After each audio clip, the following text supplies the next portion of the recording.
Ball podcast. Hosted by Flight Sports TV and Dante Massar.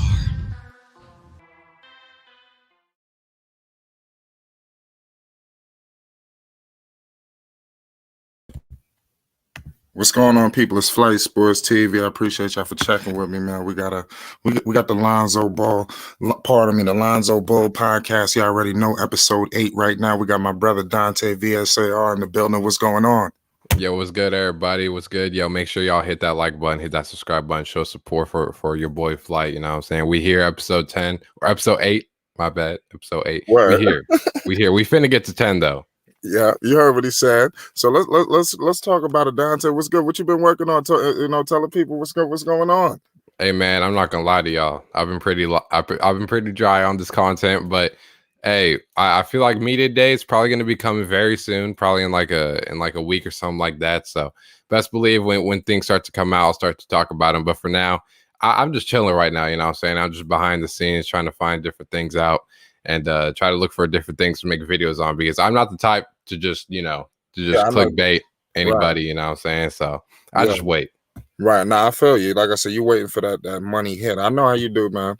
You know, I know you waiting for that big money. I know you, man. It is what it is. Yeah. So yesterday we had this crazy topic, man. I wish he was here because it was crazy in here, man. It was a frenzy.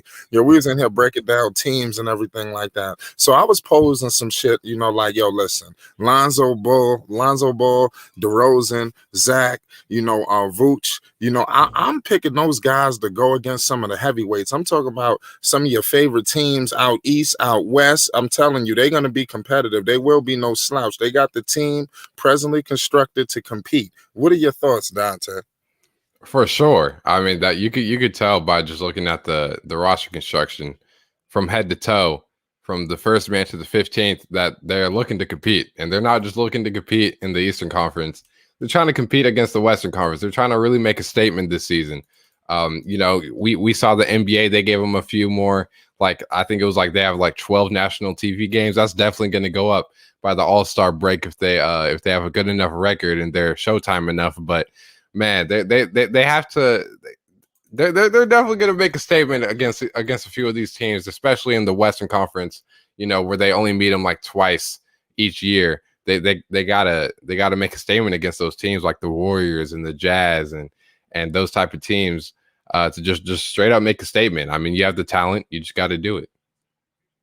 Right. So I was even in the out east, teams are suspect. You got the even the Bucks, they won the chip, but I think they're very suspect. Right.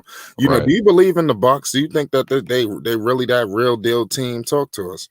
I do think that they are a real deal team. It's just like, if the Nets didn't exist, we'd be singing a different tune right now. But at the end of the day, the Nets exist, and everybody in the world knows, even if the Bucks won the championship, if the Nets were healthy, that would not have happened. That's just facts. Absolutely. All right. But that again, that's an if. That's an if they were healthy.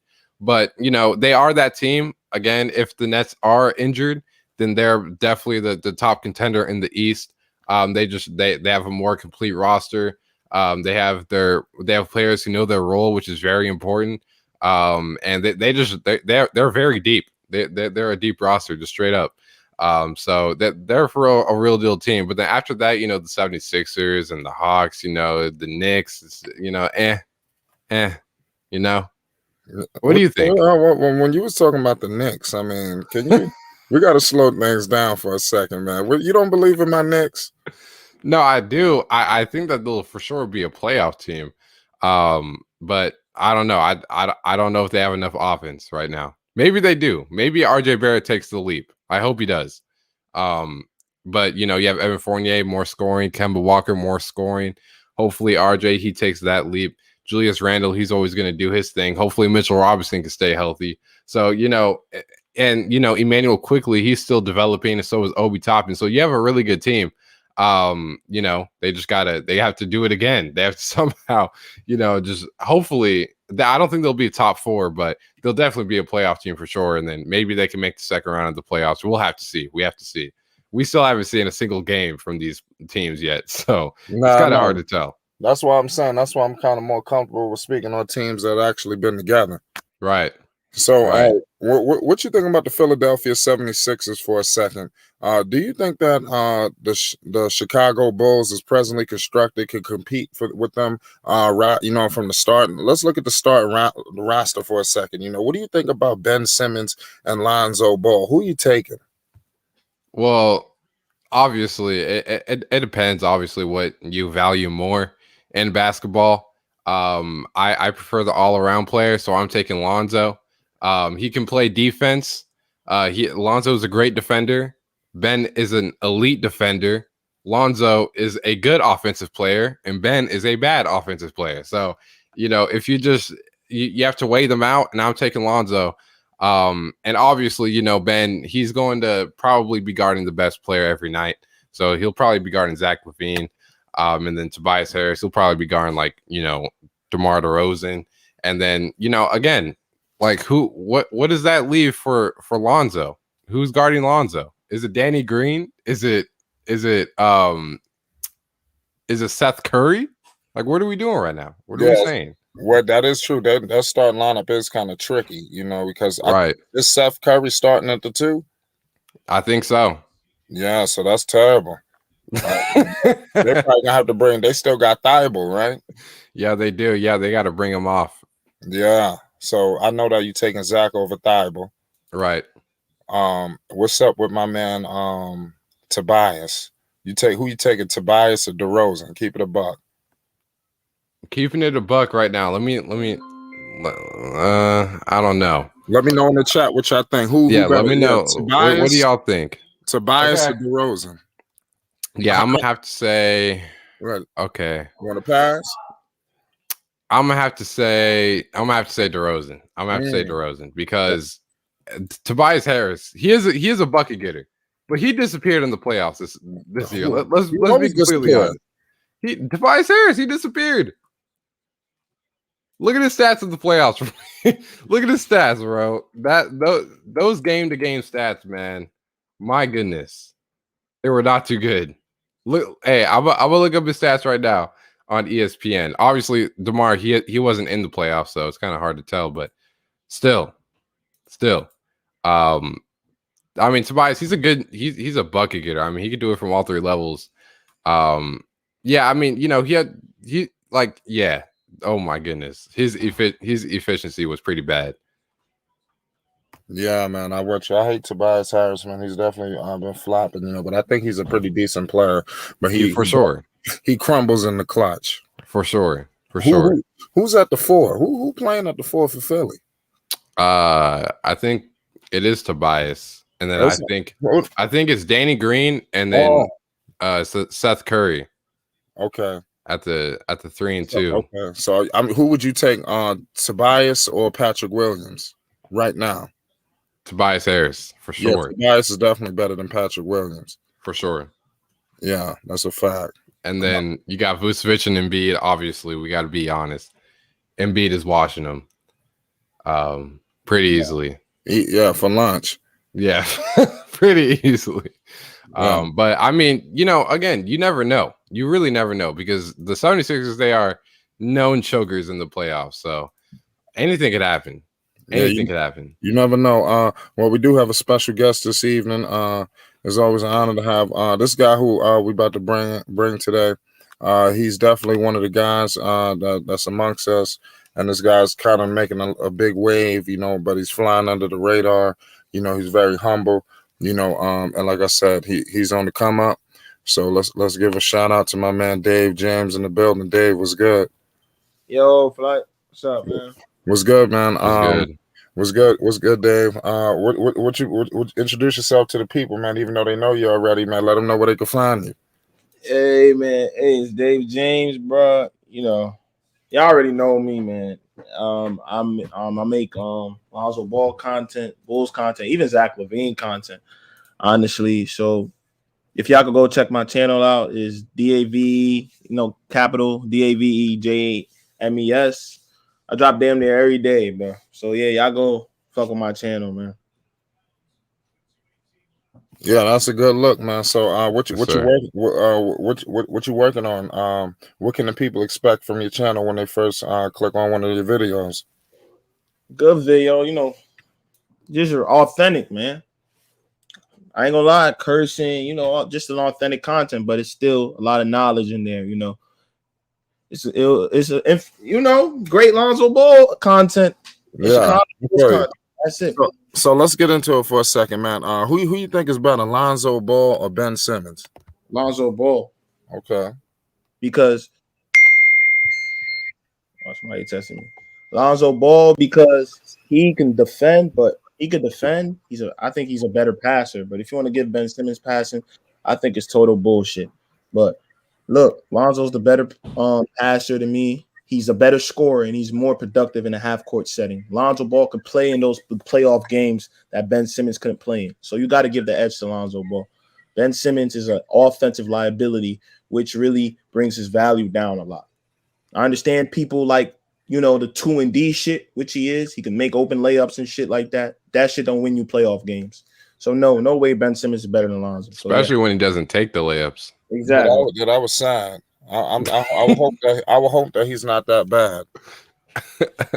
For sure. Yeah. Who you think is better, Tobias Harris or who's my man, or DeRozan? I want to ask that question.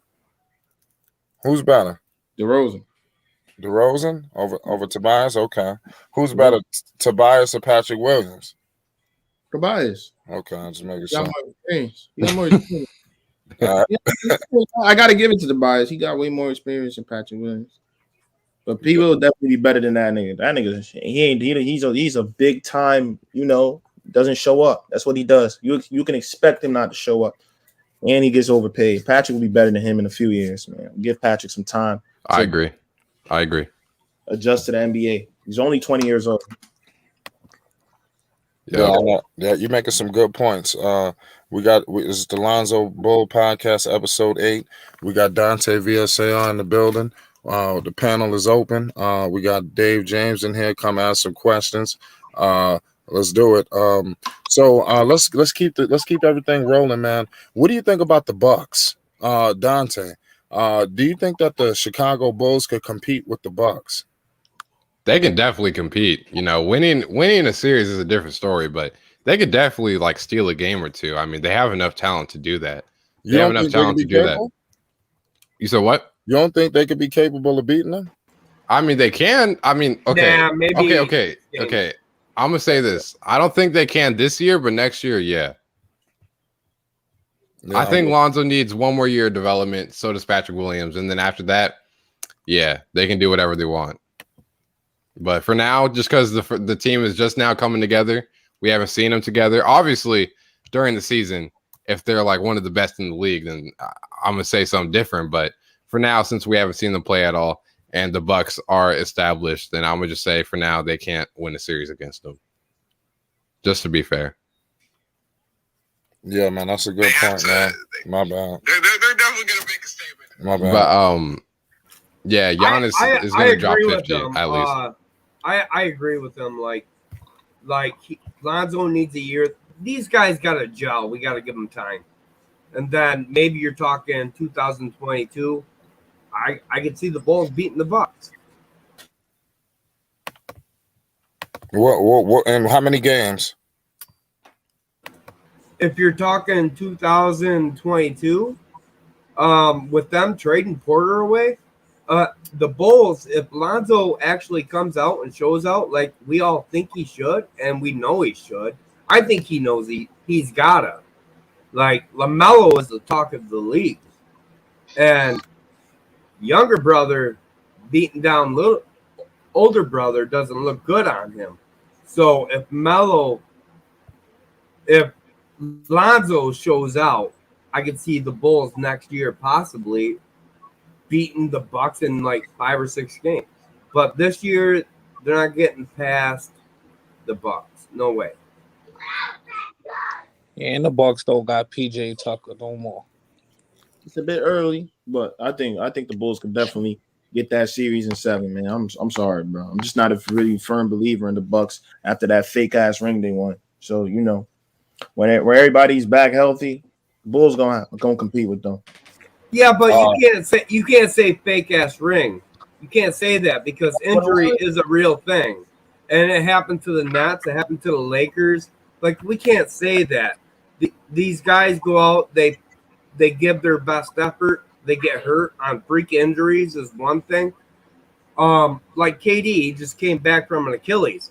Who would expect him to be the guy to play against Giannis and drop 48? And you know what I'm saying? Like, I would expect KD to be out and Harden, Irvin be playing, but you can't blame it on injuries, man. That's part of the season. You can't say that. That's true. Yeah, teamwork. What's up, bro? What do you think? Who's better, Lonzo Ball or Ben Simmons? Even match. So you think it's even? Is that fair? What do y'all think? I believe it's different styles of play, but I don't want to take away from either one. All right, let me stop it. Let me be honest. Yeah, it's gonna be hard for the Bulls to beat the Bucks, especially the type of confidence Giannis is coming into next year after winning a title.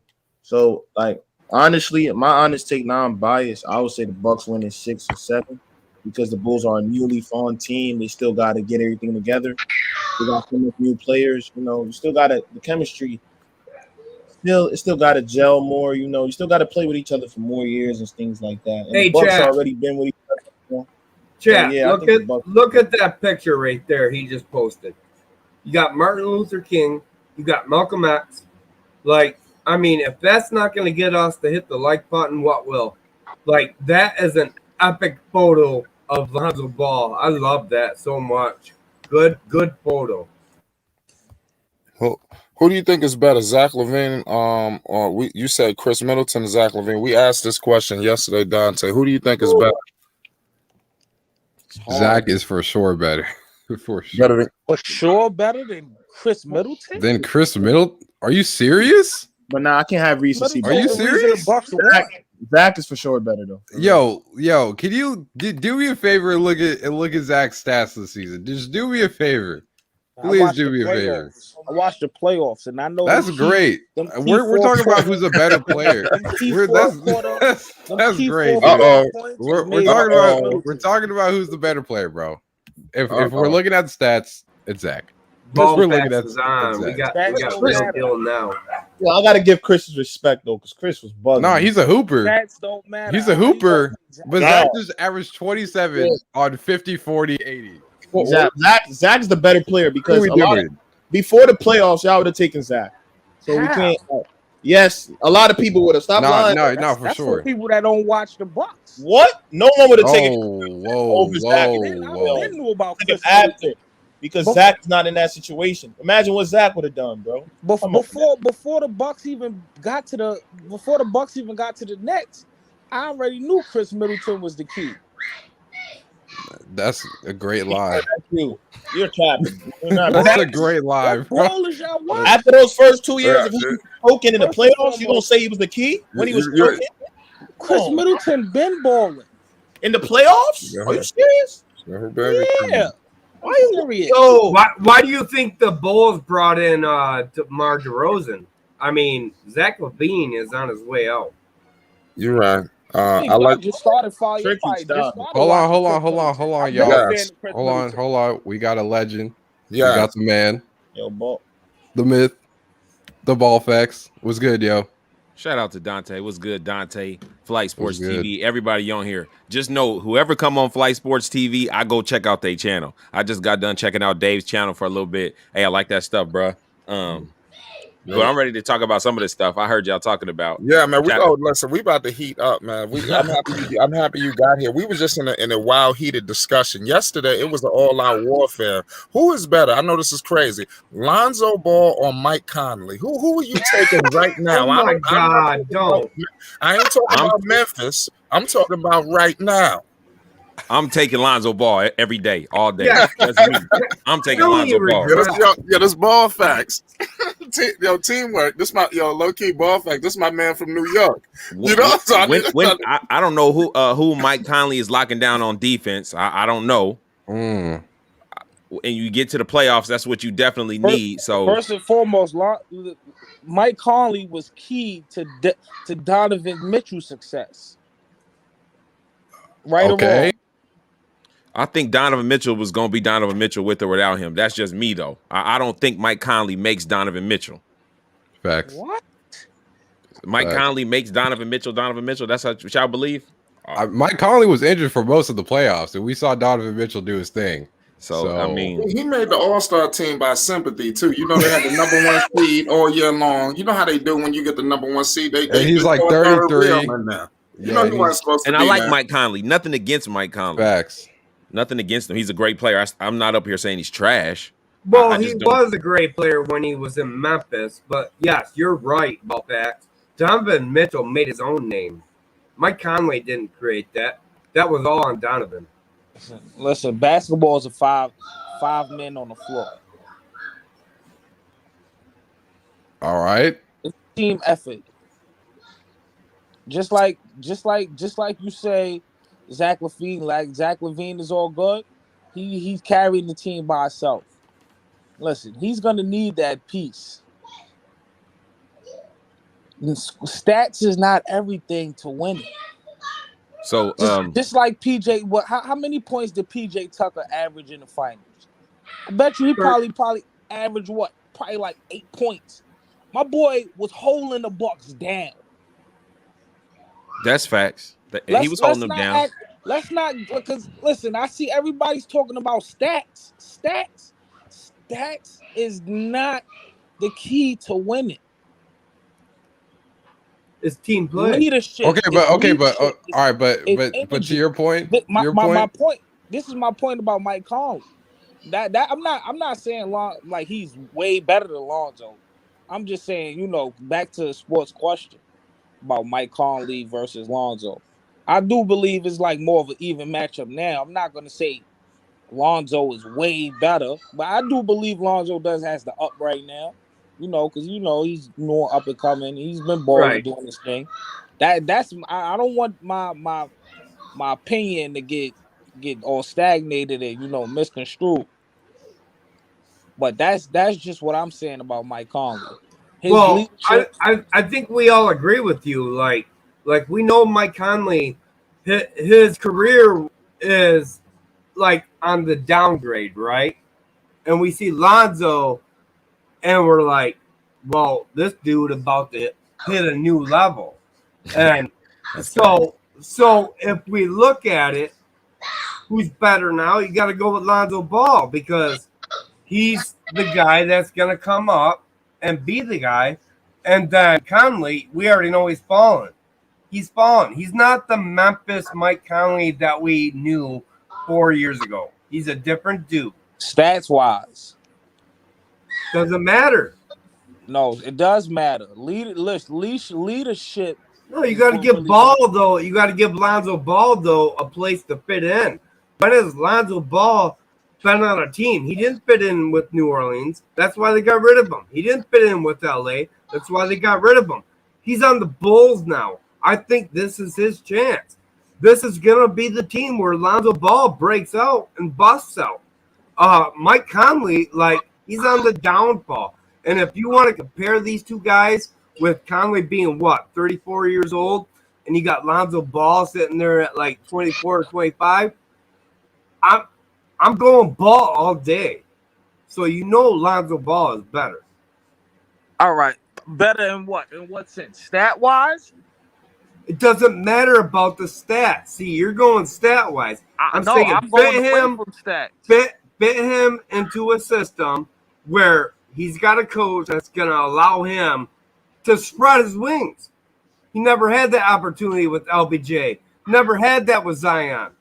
This is his opportunity. So, in my opinion, you can't look at stats. I think it's better put this way. If you have Lonzo and Mike Conley in the line, and you have to pick one of those two guys to be your starting point guard right now, you're picking Lonzo. You're picking Lonzo. Most teams are picking Lonzo. He's younger. He plays a certain type of way. Players love to play with him. I get it, Mike Conley. He's a great leader and everything, but Lonzo, he also has great upside too. To be honest. You said what? I said I wish he would have came to New York. To be honest, like that's how much faith I have in that dude. I think he's the wanted him real in New deal. York. I wanted him bad, man. I was trying to talk it to existence. I tried everything I could, man. I crossed don't my do that fingers. to I prayed on it. I did everything. Don't bring Lonzo to that New York. Guys, huh? Don't bring Lonzo to New York to get that New York curse, man. No, he would have lit up New York. Facts. No, that Far would've away been from the New move. York. You can't tell me Madison Square Garden. How much guards have y'all ruined? Explode watching Lonzo Ball, especially since the Lakers and Magic. He would have been the best point guard we had Oh in my years. God. How much You're guards have right. y'all ruined? Facts. How much That's guards a have y'all fact. ruined? Let's talk about it. How much guards have the Knicks ruined, bro? No. Thank God he ain't go there. Thank you. Hurt. The New York We had a good point guard since No, Raymond no. Felton. See, if you follow New York history, though, like they didn't ruin any guards. Yes, they Every did. guard listen. They Every ruined guard we they ever ruined Dennis Smith listen. Jr. Every guard we ever Right, had man. was only there for 2 or 3 years. Like even Starberry, right? So you can't say that. You Yes, can't you say can. that. The only guard that was actually created by New York was Mark Jackson, and then he left us. We haven't really had a true point guard in New York. So if Lonzo Ball would have came, I could see it. And like, look at the Knicks got Kemba this year, right? And we have Derrick Rose from the Bulls. Like, who is the true New York Knicks point guard? The only thing I can see is Deuce, maybe, because we drafted him. But we have never had one in the past 30 years. So Oh, I got to salute. I got to salute Flight Sports TV because he knows his facts about the Knicks. You got to research that shit. And you guys gotta. How they ruin players. Players leave that squad. Julius Randle's an exception, bro. I don't know how that happened. But you know, guys come there and start looking trash, man. For some reason. I don't know what goes on. I got a question. Ball facts. Who's better, Zach LaVine or Chris Middleton? Give me Zach LaVine. Mm.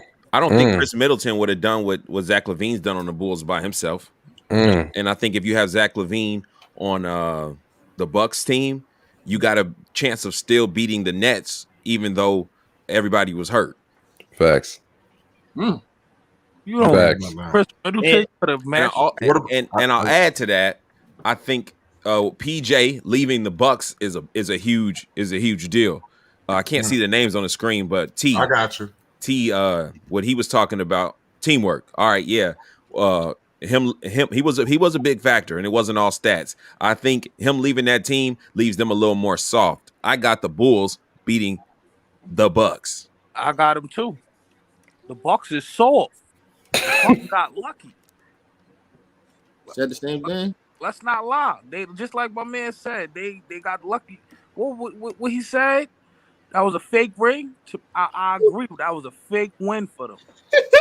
No, I wouldn't go that far to say that because if I you're wouldn't the go that victor, far. you're the victor. And I'm glad that Giannis did it without going to a super team. So I'm going to give him that. But I will, in that same sentence, I say the Bulls starting lineup is nothing to be played with. And even with Giannis being who he is, Mr. Unstoppable on the take, he can't. He's not pull up off the dribble, shoot jump shots all day yet. So he's not completely unstoppable. And with that being said, Zach LaVine, Vucevic, Lonzo, DeMar DeRozan, it's like you're gonna have to pick your poison with the Bulls. Kobe White, If they mesh, and who's the other dude that dunks too? Patrick Williams, or Derrick Jones Jr. Yes, Junior.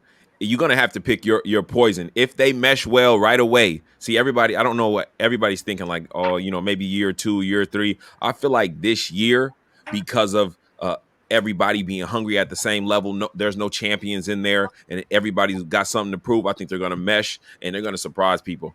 I got them number 4 in the East, but I got them surprising people in the playoffs. Could I please Number say something? 3. Could I ask Ball Facts a question? Go ahead. What's up, bro? How was the Bucks not stacked? That was a stacked team. It was. It seems like everybody was undermining the Bucks lineup. They had a super lineup. They did, and it was like They everybody had was in their super role. team. Drew Holiday. Holiday. What super team? No, they had a team. But don't say they had the Nets. Like they didn't have a super. Hold on. Nah, it's not a super team, dog. hold on. First, let's. If you really want to compare them to the Nets was only super offensive wise. Offensively, they were superb. We're not talking defense. So let's not act like we living on fantasy world. Let's really think about it. Still a super team. Defensively wise, was the Nets a super team? No. All right then. That's what I'm saying. Now, when I look at the Bucks, I look at them offensively wise, they were super. Defensively wise, they were just right under super. They had bigs. Offense beats defense every day. If you have great Every offense time. and great defense, Every time. because of the way that the That's whistle not blows, true. James Harden is going to get his calls. That is He's not going to get to the lines. Like Every time. Look at it the Knicks. just the way the Hawks NBA is now. Even if Defense Kyrie only goes so far. Kyrie Yeah, Irving, but defense will carry you through the playoffs. That's the thing you're Nah, not look at the realizing. Knicks. when Look at the Kyrie Knicks. was playing, Whoa, when whoa, Kyrie, whoa, They didn't what you play mean? Look at the Nets. hey, I'm sorry. What do you say, mean? when Kyrie was playing, How are you playing against defense without Milwaukee? Mitchell Robinson? when, They're Tosh Gibson. go ahead, Tricky. Like, how are you Sleep playing on time. defense in the playoffs without, a good starting lineup? Like, Well, who does Randall have? Yeah, Hold on, wait a second. Who- Can I say something? Wait a second. Well, can I say something? Mitchell Robinson today was reported he just gained 60 pounds of muscle. Yes. God Like, damn. let me tell y'all something right Damn. now. Tell him, Hey, Floyd. listen to this. 60 pounds of Don't bring muscle? that shit down. 60? You said What's 60? his 60 weight? pounds of muscle? Yo, My Mitchell point- Robinson just gained 60 pounds of Oh, muscle. no, I'm Googling But- that shit. but- Yeah, That's but- that's all believe it. I don't know about everything I muscle. love. My point was, though, ball facts, defense does Who big win as Arnold in the Schwarzenegger? playoffs. The problem is we played defense, but we had no offense. That was the problem with New York. So you can't say, they didn't play defense last year in the playoffs. They did. We just had nobody to score. Offense. We had Thank Randall, you. and Randall was That's a shut fact. down. 100% agree. Now, I'm not saying that you don't need defense. That's why I always thought about Lonzo joining LaMelo and the Hornets, because I felt like Terry Rozier and Graham were too short for in the playoffs. Defense is going to be a problem. I always said that before. So I know that defense is important, but this is just where I stand on it. The way the game is called today, the way that it's reffed, you can have great defense. It won't be like it used to be. It's going to help you tons, but it's not going to win you the game alone, because the way they're going to call the that's fouls, how it won for like the Bucks. you're going to have some good defense, and you're going to have some supreme offense. So you got to balance that out. But I will say this: the Nets, the way Kyrie Irving, James Harden, and KD, you can have good defense on them, but if you don't bring that offense against that team, you're not going to make it, because they're just going to outshoot you. Well, hold on. That's what I'm saying. Perfect. Listen, the reason why the Bucks beat the Suns was because of defense. I watched them games after. I watched them games after they even won the chip. I rewatched the games on the reruns. Now let's go back to the Nets. When the Nets versus Milwaukee, when the Nets beat them the first two games, Kyrie was playing, right? Kyrie's shooting was crazy. Kyrie was letting it go. Those wasn't inside scoring. Those was outside shots. Once they shooter went down, boom. That's when the Nets started losing. That defense was the key.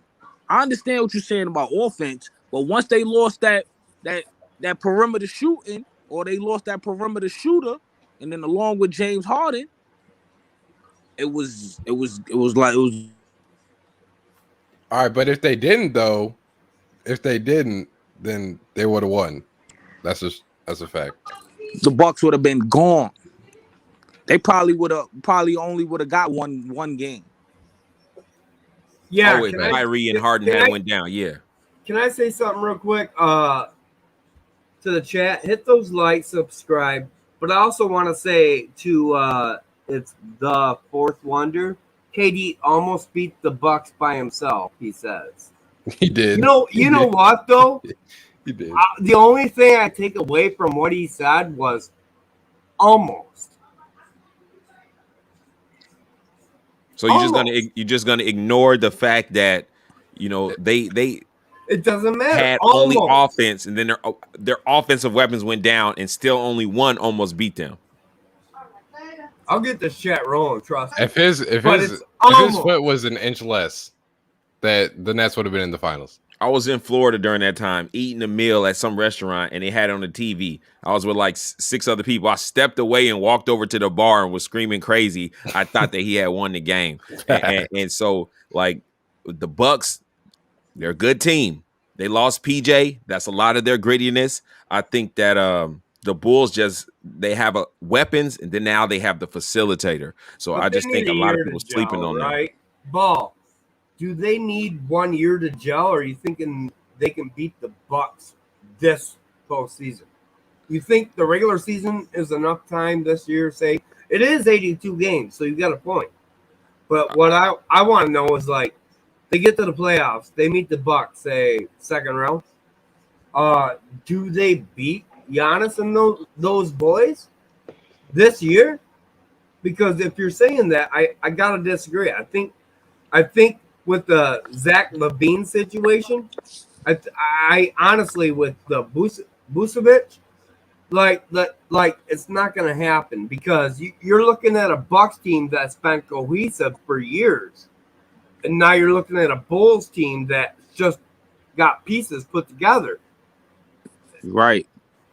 I mean, maybe a year from now, but this year I don't see it.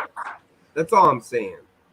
Okay, Peace, family. I believe let's say the Bucks did beat the Bulls in a 7-game series. I do not think they're going to sweep them. I think it'll go to 7 games. Facts. The Bucks against some the teams Bulls? some teams you put They're not together, sweeping them. and it's the timing. What happened? But the problem is we already know Milwaukee will have home court advantage.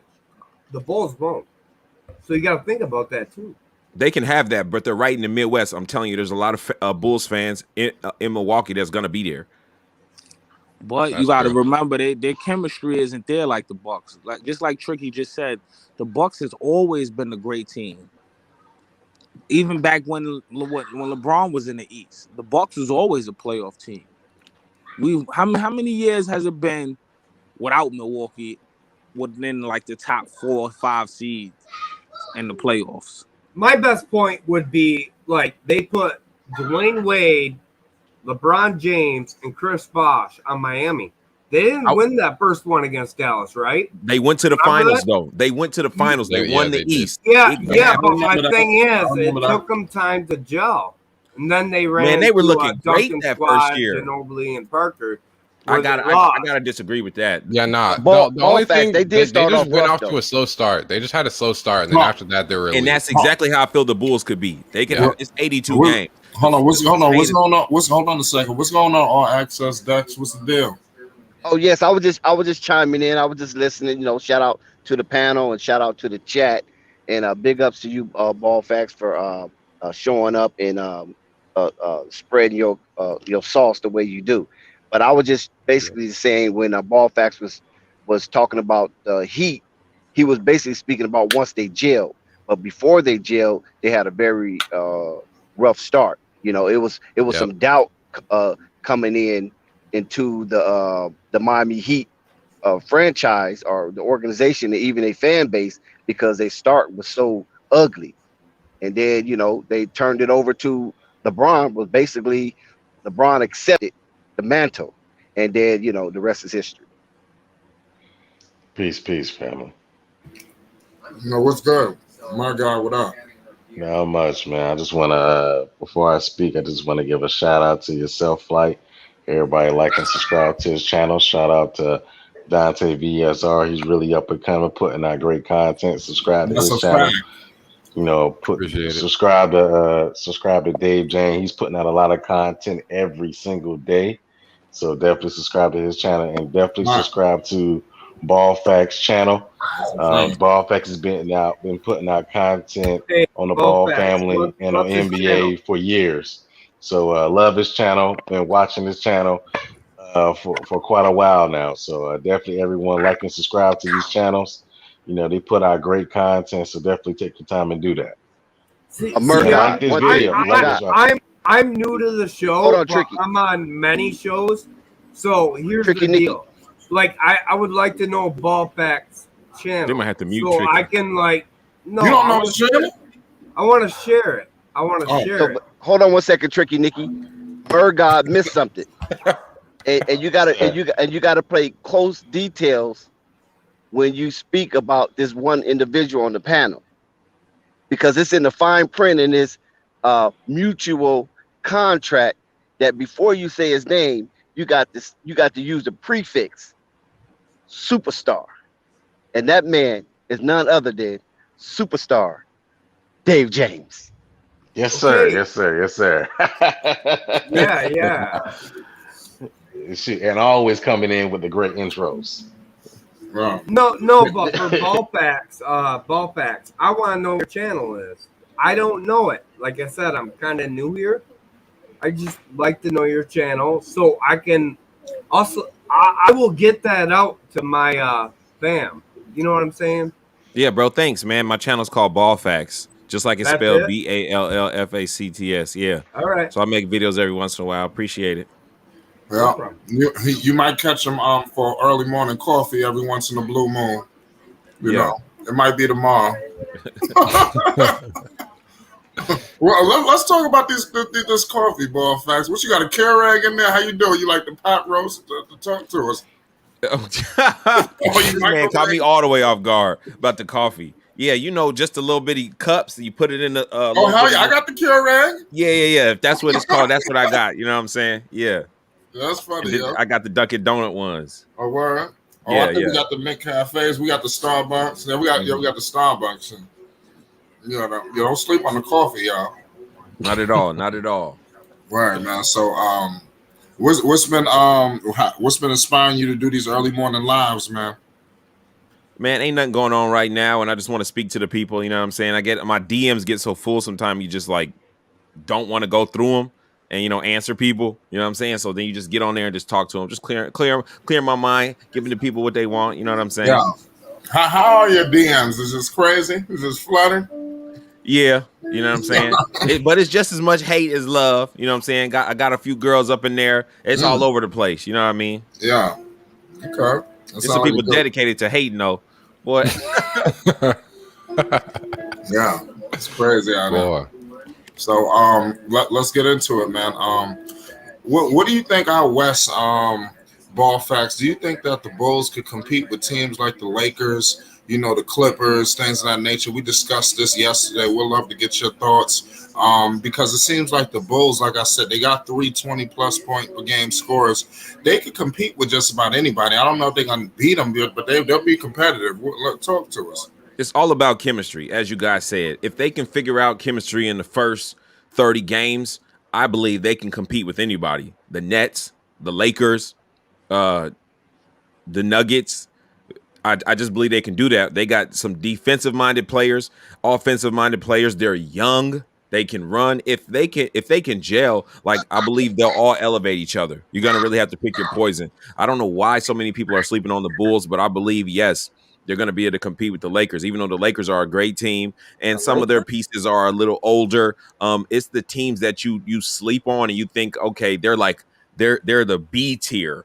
Once you think that about a team, they could just come out and surprise you because you're sleeping on them. These teams better come ready to play the Bulls because I'm telling you right now, Zach LaVine ain't playing. Lonzo's not playing. DeMar DeRozan ain't playing. Vucevic, they ain't playing. If they gel together, it's a problem. They don't be surprised if you look up and see top 10 teams in the NBA in general, West and East, and they're like, we got to throw Chicago in there. The key games that they play these certain teams, that's going to set the record straight. Hey, Ball Facts, you brought up a really great point, and I know this is going to blow the channel and the chat's minds. But if you look at this Bulls team, they remind me a lot like the 2015 Golden State Warriors. Like, they are point guard, shooting guard. They're deep. Like, they're that type of team. But they're going to get killed when it comes to the paint game. So if they can have Vucevic and whoever else step up, then Nah, Tricky, you overstating them now. 2015 Warriors, come on, man.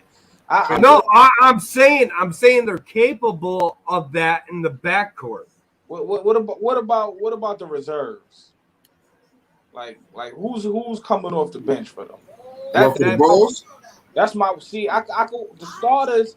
I could give you that. All right.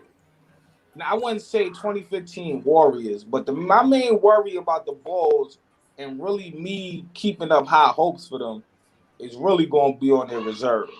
All right. Once May I answer that? Kobe White, when Caruso. Lonzo May I? sits down, when LaVine sits down,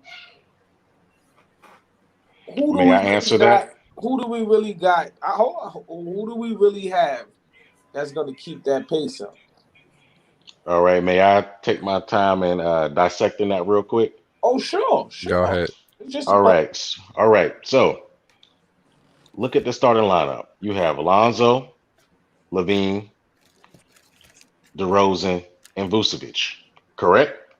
who else? You said who? You said I said you have Lonzo Ball, Zach LaVine, Zach LaVine, DeRozan, and Vucevic. Correct?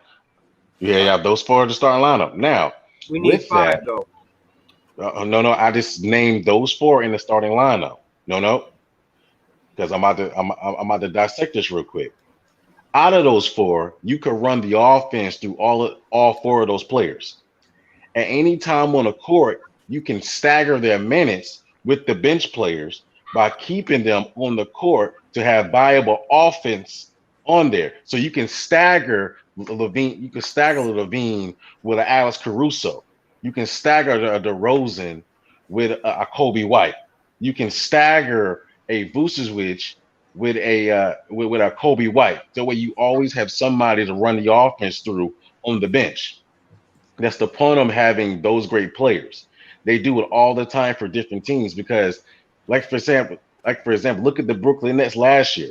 They didn't have a great bench. What did they do? They staggered the minutes with those players, with Kyrie, Harden, and Durant, with the bench players. That way they still have viable offense still coming off the bench. You may have one or two bench players that may give you some points, but as long as you have somebody on the team that can basically stagger minutes, you can be able to do that and so give sufficient offense with the second unit. the So Nets you had can nice be bench. so you had it. The next bench was not that great. Let's be honest. No. I listen. I'm in The next bench were not that I great. got the Yes Network is free for me.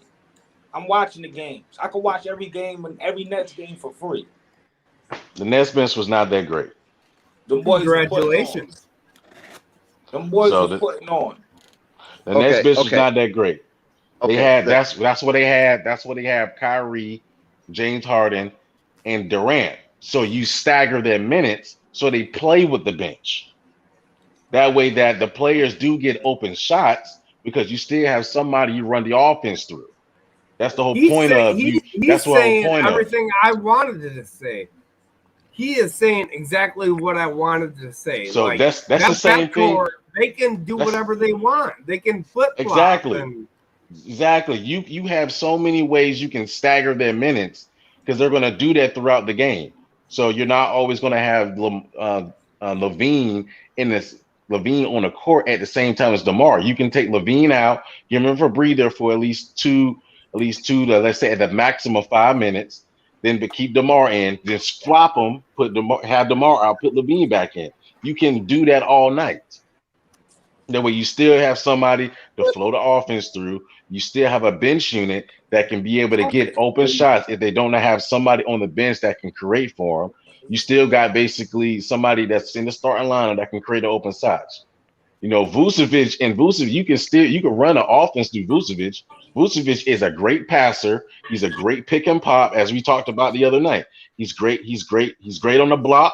He's great in the pick and pop. He's great as a roll man, and he can definitely spot up and hit the three. Vucevic is a mismatch on majority of all the centers in the NBA currently. Okay. First of all, let's get this straight. I don't know who sent these caricatures over to the chat, disrespecting ball facts, disrespecting anybody on this panel, We got disrespecting moderators. disrespecting anything that's Weird ass. Lonzo Ball. I mean, It's their opinion. you guys It's you their guys really opinion. Reading crashers? No, hold up, man. Hold up. Slow down. Are you guys wedding crashers or you guys want to contend with what we have to say on the panel, whether you agree or you disagree. Because only thing that we here for is to share our content. We ain't Facts. trying to be no wedding crashers. We ain't on that old gay stuff. Hey, You follow and me? to his point, We don't we're do, here. we don't talk. We're Hey, here to let me disagree talk. with each other, Don't right? talk over me. Hold up. Don't you talk over me and try to drown out what I gotta say. Okay? Gotcha, man. People are declaring against us. I know. We don't know if they're trying to declare war or they just trying to just be funny and messy. Do not drown me out. I know how to handle this. Okay? We know this is a digital, vast real estate. And you can basically do whatever you want because it's infinity. But when it comes to something like this, because people make their livelihood with this here, people take this serious. Because this is the things that we do. We research. We bring out good content for people, whether they agree or they disagree. So you can come in the chat and disagree. We don't knock that. We ain't about censorship. This is open content. But don't come in here and just be downright disrespectful. What Because did I we're not miss? bringing that homosexual content to you. So don't bring that homosexual content to us. Because at least I don't get down like that. Did somebody say something? You understand what I'm in the saying? chat? Weird, bro. And they always doing this corny shit, yo. And I be seeing So that's unnecessary. When I came over to y'all side, I came on y'all panel. Right. you I know, wasn't in the It's chat your like name. no little mouse. I came to the panel and spoke to whom you deem as a general. I spoke to whom you deem as a lieutenant. Whatever boot camp you got running over there. Hey, peace. I believe in discipline. I grew up under discipline. Right. Peace. That's all I Military. gotta say. Peace. You follow what I'm saying? We ain't got boot camp running over here. This ain't death row. No, but And nobody ain't trying to be I sure. was military. I was Navy. And- Why are you keep talking when I'm talking, dude? Do you want to get put off again? What are you trying to do? If I'm talking and I'm saying something that's real and I'm addressing a real issue, why are you trying to drown me out? I was agreeing. Don't act like an op, man. I can see through the forest between the trees. Don't do that. Let me address this, okay? Because I know for certainly I speak for everybody on this panel who got respect for themselves. That's the only thing I'm saying. Don't you come here and try to drown me out with some foolishness because you just want to talk basketball and you don't care about what's going on because you go to your side. Don't do that. I'm addressing something here. And if they're not here to listen, they will listen on the replay. We're not about that, man. We about family, we about community, we about unity, and we about putting out content for the people who don't get it. We represent an alternative media. Whether it's new media or it's not new media, whatever you want to call it, whether it's new media, gang, or whatever you want to call it, we represent an alternative media. We are not your foe. We are not your enemy. Keep that in mind. We're not your enemy. Facts, Dex. Now, can we carry on? Now, you want to go, Tricky Nicky? Go.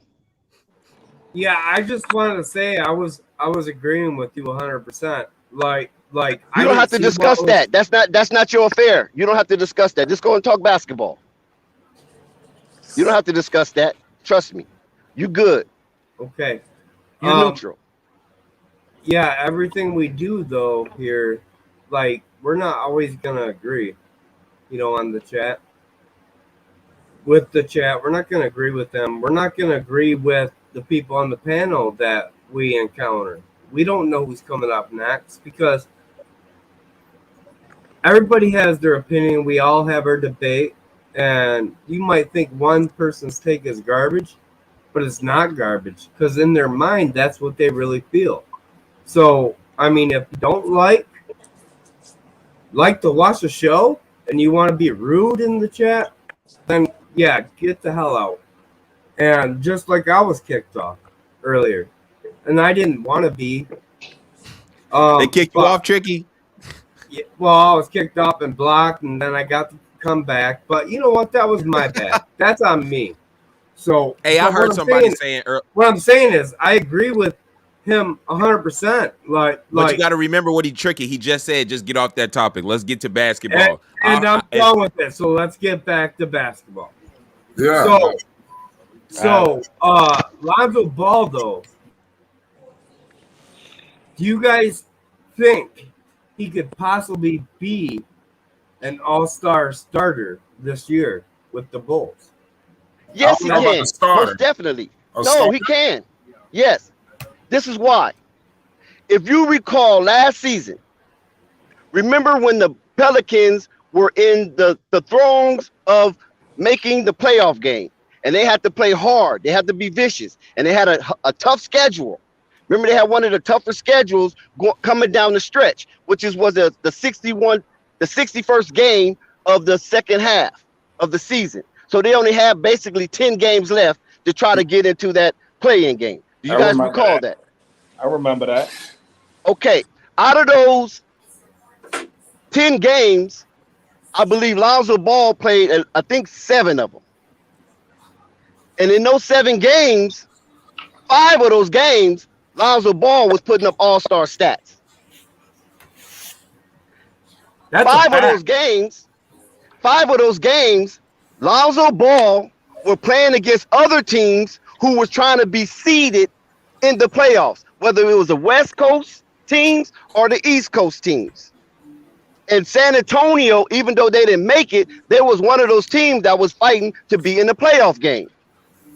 So when Lonzo Ball was on that scoring, assist, rebound tirade, he basically started off with the Clippers. Remember that.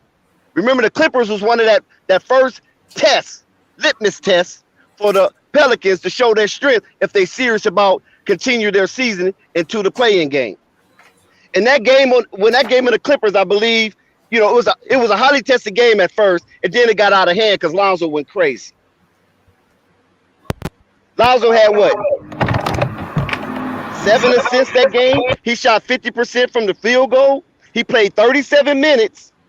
That was the most on the team because remember that was a vital game that was kicking it off for the Pelicans to get into that drive mode. You follow what I'm saying? To kick it into that extra gear. So I think he had like 18 points, 7 assists, 9 rebounds. He almost had a triple-double that game. Then he backed that game up with a not-so-well game. He played 31 minutes in what Oklahoma City. It was a dud. I think got like 6 points or something like that. I mean, it was something to it, but that's what he got, 6 points. So one game he played hard against the Clippers. They blow the doors off the Clippers. Then they come back to Oklahoma City and got what you call in football. I forgot the word that you use when you underestimate your opponent, thinking for the next game. And that's what happened. They underestimate Oklahoma City because they was nothing, and thinking that was going to be a shoe-in, and they got surprised. Then they come back and play Minnesota. They got to bounce back. And you know what he did with Minnesota? He played 40 minutes that game. That game right there, that was the cheat code. That was the LeVar cheat code. 40 minutes, 33 points, 11 rebounds. He was 10 for 21 field goal percentage. And he was 8 for 17 on the three-point line, which is 47%. So that game right there that he played against Minnesota, and he missed 1 free throw, so he was 90% on the free throw line and 8 assists. So he damn near had another triple-double. Then he go to play Philly. Okay, remember Philly was fighting. I think it was Milwaukee. I don't think it was Brooklyn. I think it was Milwaukee. They was fighting for the #1 seed. It could have been Brooklyn, but I think it was Milwaukee. I could be corrected. So Philly was fighting for seeding, and when he went up against Philly, he got 18 points, went 6 for 18. Right? No Zion that game. No Ingram that game. Eric Bledsoe went 7 for 20. Jackson Hayes had 19 points that game. And they barely lost at the end. Remember that. At the end, they barely lost that game. No Zion, no Ingram. Lonzo Ball leading the show against the #1 seed in the East. They played Denver during that span. And we already know what Denver was doing. He playing against the MVP. Do you know how many rebounds he got against the MVP? 12. You know how many assists he got against Denver? 12. You know how many points he got? 16, leading the show. And you remember he 3-D. He 3-D because Zion and them, I think they played this game. 3-D. And he got 11 defensive rebounds and 1 offensive rebound. That's against the MVP. 4 steals, 2 blocks. Then he come down and play Golden State that first game, laid the egg, he laid a dud. We already know what happened that Golden State game. And then they got that phone call. They start talking with each other, Zion and Zoe. Zoe promised him he gonna show up. What did he do? He busted 33 barrels of apples on their head. 33 minutes. So he got a point every minute. Listen to what I'm saying. Lonzo Ball got a point every minute in a crucial game fighting against the very team that was trying to push him out the playing game. Don't tell me about this dude intestinal fortitude. Don't tell me he's soft. Don't tell me he's a buster. Don't tell me he's this and tell me he's that. Tell me what he is. And he got 33 Lin. points. He got 33 points, right? He was 11 for 23 from the field, right? He was 7 for 13 for the three-point line, and he was 100% from the free throw. 100%. 6 rebounds, 4 assists. Yes, he had 3 turnovers. And then what made that game so exciting is that the Golden State was kind of doing what they was doing towards the end of the first half, and then they made Lonzo and them made a run because he hit a couple of threes, and then he passed that ball to Zion with like 5 seconds left. And Zion made the bucket with no time basically on the clock to end the half and send them in the half down by 1. Pump them back up. Then Lonzo come back through in the second half. They down by 7. He hit 2 threes. Then he end up hitting the game-winning shot. What part of that you don't understand about this kid's game? He hit the game-winning shot with a step back. You guys remember that?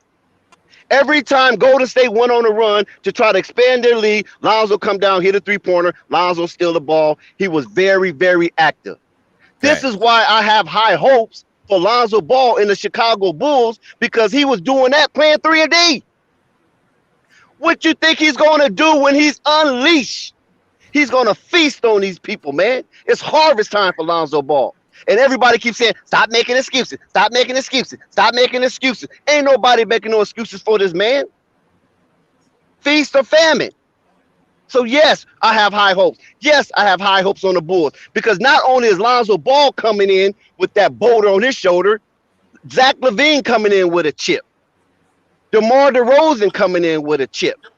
And Vucevic still have something to prove. I'll pass the mic. Dang, Dex, I forgot what the question was, but you straight went off. I'll tell you that much. Thank you. That's don't mess around. We got Uncle Vern in the building. What's good, huh? Hey, what's good? What's good, Ball Facts? What's good? What's good, Dex? What's good, Uncle Vern? What's good, Tricky? Good to see you back. What's good? Hey. What's good, the rest of the panel? Hey, Flight, guess how my AA. Thank you, Flight, Uncle Vern. Thank you. Today. Love you, man. Look here, Flight. I was over there kicking. Hey, Flight, listen, Flight, you talking.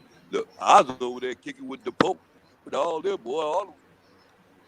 Yeah. So what was we talking about the other statement before? About the Lonzo Ball topic. I got a question for y'all right now. We got 1 through 8 seeds in the East, right? Where do you feel like the Chicago Bulls land 1 through 8? Talk to me. Ball Facts. What do you think 1 through 8? I got Bulls being number 4 because they gotta figure it out. So I got them coming in like the first 30 games to figure it out. But I think they hit a good stride a little bit before the All-Star break, and then afterward, and they get to that number 4 spot. That's where I got them. The Bulls, number 4 seed. Yes, indeed. I'm not gonna lie. I kind of agree, but I think they're gonna have some competition this year, man. Not gonna lie. Now that the East, man, it ain't as easy, I don't think, as they make it seem. And you're right, but I think people are really not putting enough respect on Zach LaVine, DeMar DeRozan.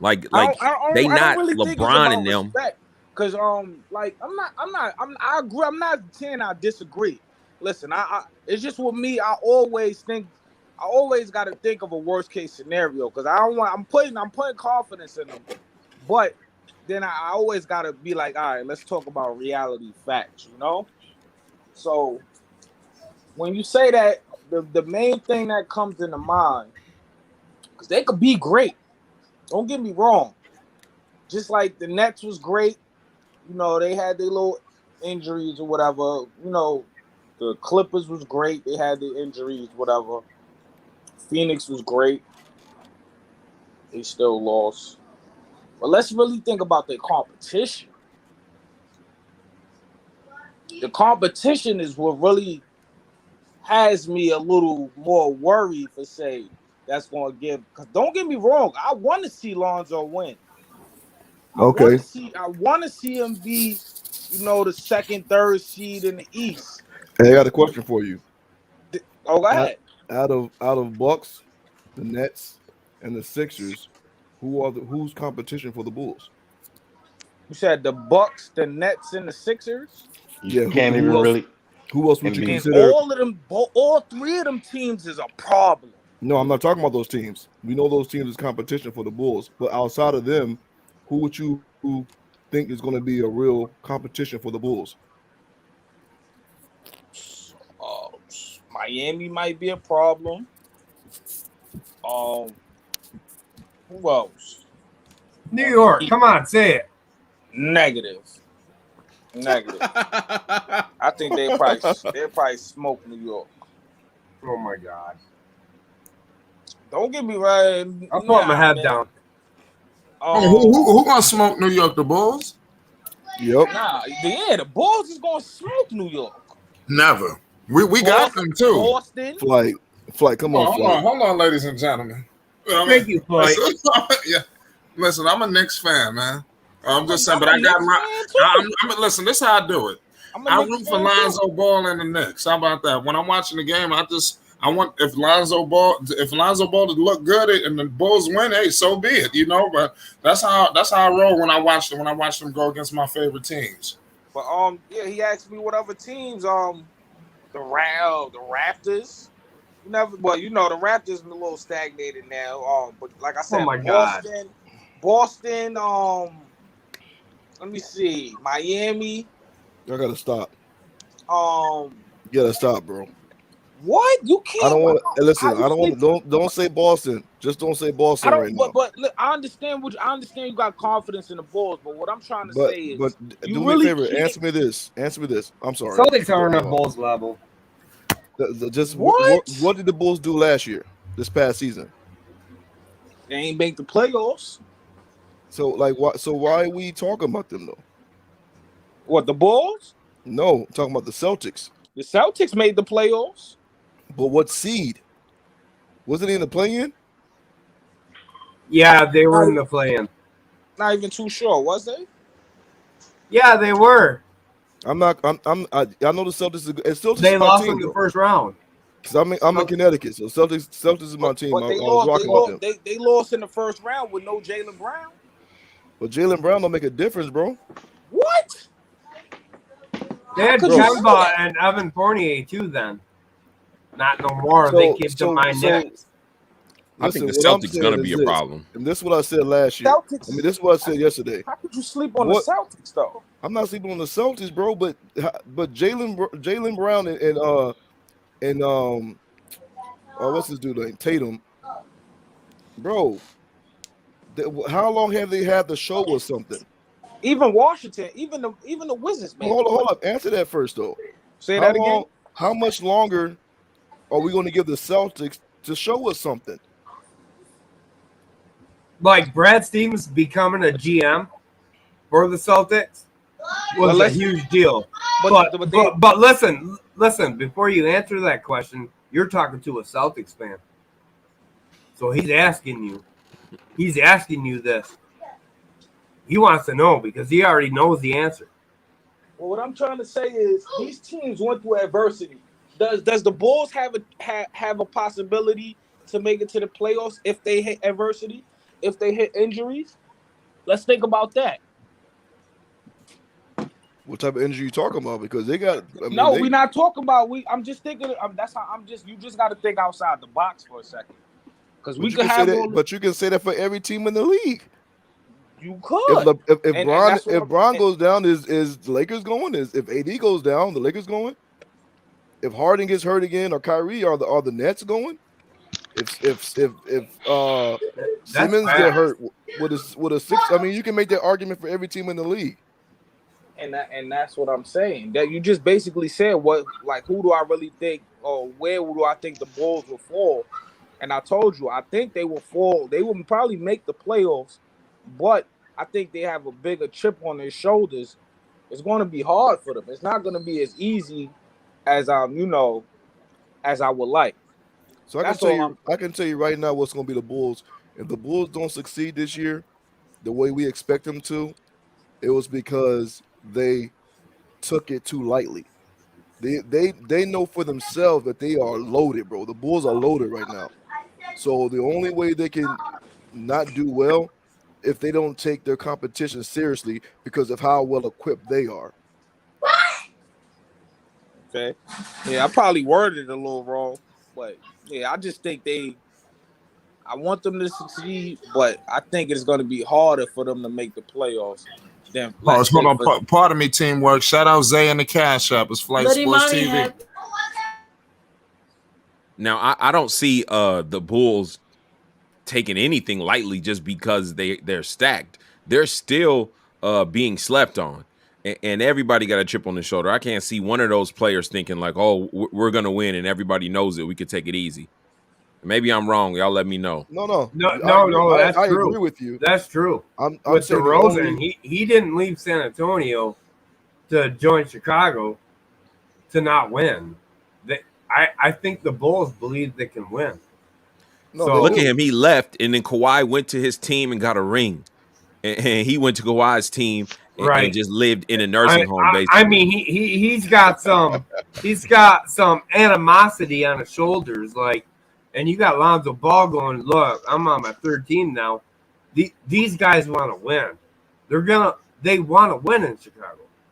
Right. I'm not saying they're going to win, and I'm not saying they're taking it lightly. I'm saying the only way I can see for them not doing well this season is if they did. But I do not expect. I don't think they would. I don't think they're going to take it lightly though, because like you said, I think DeRozan already said that everybody got that chip on their shoulder, which is true. Right.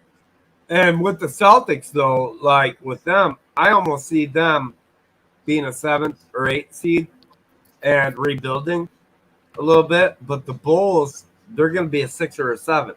That's where I got those two teams at. You can hate me all you want, and that's fine. But I got Atlanta Hawks and I got the Miami Heat ahead of both of those teams. And I'm a Knicks guy. Of course, I got my Knicks. I believe in them. I think that starting 5 we got in New York is a top 10 starting unit. If Mitch is healthy and Kemba is. But other than that, that's like, crazy.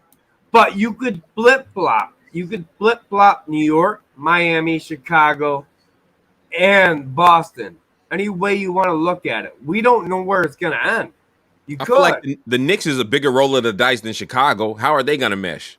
You know what I'm saying? Like, how's that going to be? Kemba. Added to the mix. They did keep their core. They kept their free agents. They re-signed everybody on that team and only got rid of Frank and Alfred Payton. So they got the guys that they were used to last year. And with Tibbs, that will mesh. And the only guys we got to include in is our draft picks with Deuce McBride, Grimes, Jericho Sims, and they got to mesh in Evan Fournier and, of course, Kemba Walker. But we kept our core there. So we are still like a unified unit that understands what Tibbs is capable of. What I'm saying about these other teams is it's totally different in Chicago. It's totally different in Boston now. You're looking at a different coach in Boston. You're looking at a coach that is now the GM, Brad Stevens. And they lost 2 of their guys to New York. Now you got Jaylen Brown and Tatum. Oh my God, I love those guys. Best and you got Schroeder in the NBA. But if you're gonna say Chicago, like if you look at Chicago, I mean That's different. And look at Miami. Look what Miami added. Like everything's different. Like it's actually those 4 teams. KC, good looking. Is the toss up for what is going to happen. We don't know where they're going to place, but those 4 teams, I think all 4 make the playoffs. I don't know where they're seated. Okay, but it's to Ballfax's point. I don't know what Kemba gonna look like. I don't know why. I'm not saying Kemba's not good. I just don't know why everybody think he's gonna be like a culture changer over there with the Knicks. I have a question. I have a question for Tricky. So Tricky, so looking at your lineup, which is probably going to be Kemba, Evan Fournier, RJ Barrett, Randall, RJ, and Mitch. Randall and Mitch. So I want to ask you, you only have 2 positive defenders on your team in Randall and Mitchell Robinson. Who is Evan Fournier, RJ Barrett, and Kemba Walker going to guard defensively on a perimeter? See, my thing because they can't guard anybody. So let me paint the scenario. Paint this scenario. He's been a negative defender. So I'm not saying he can't get better, but he's been a negative defender since he's been in the league. RJ Barrett. So RJ Barrett's a good defender.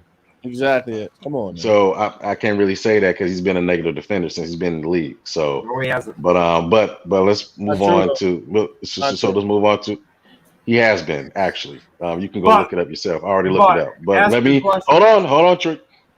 So my question is, how are the Knicks going to stack up since last year they actually had great defenders that assisted on the perimeter, and it looks like they got worse on the perimeter as defense. So how are they going to match up with the Bulls when Vucevic can stretch Mitchell Robinson to the 3-point line, and the other 3 players on the perimeter can't guard anybody?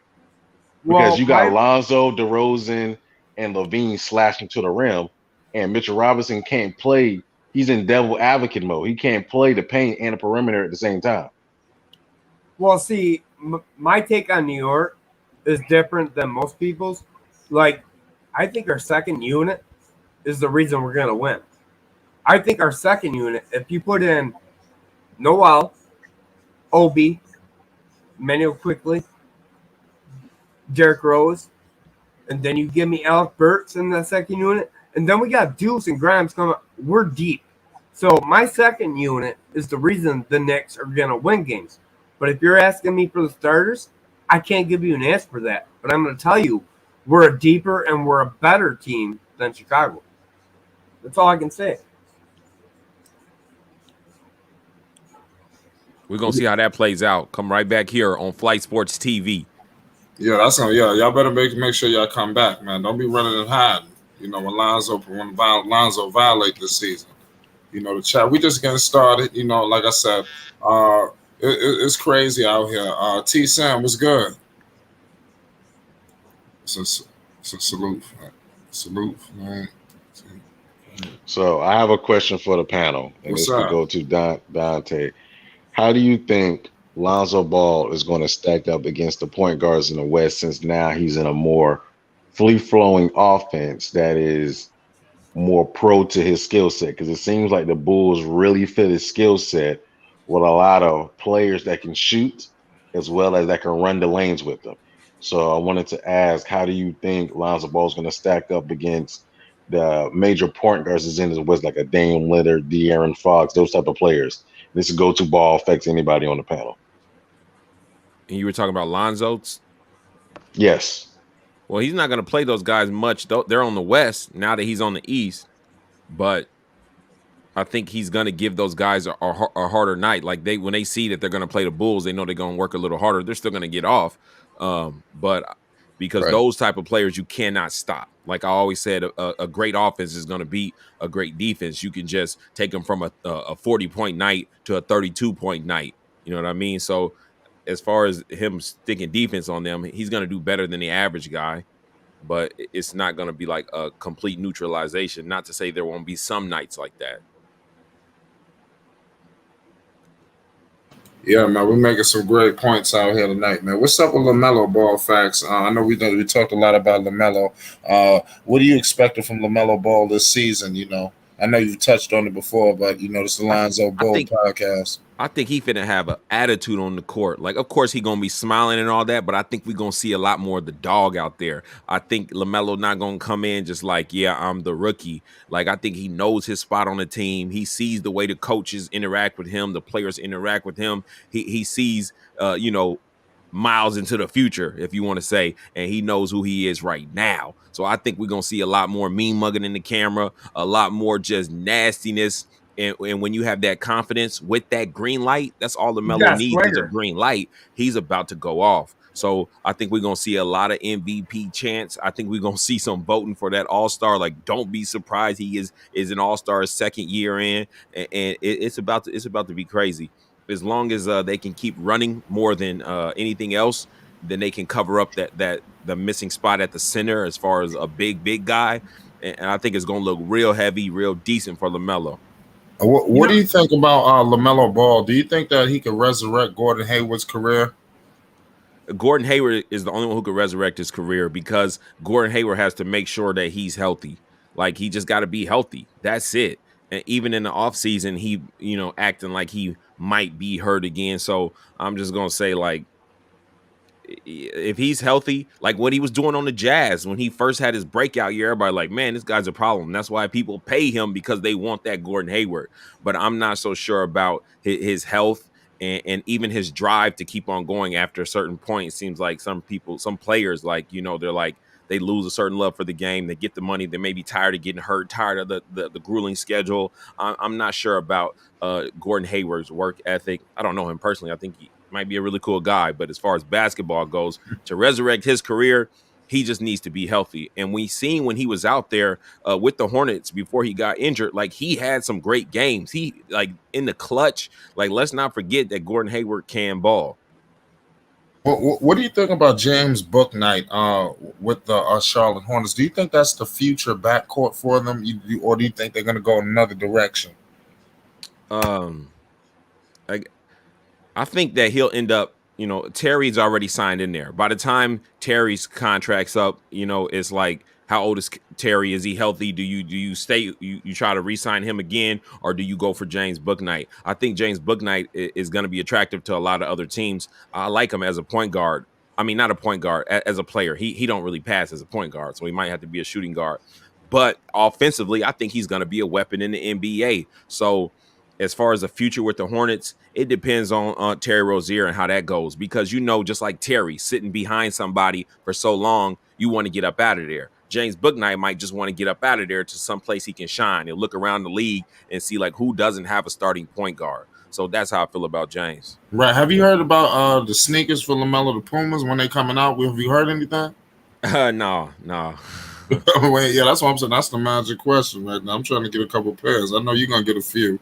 You know, yeah. Can I ask a question to him? Yeah, my bad.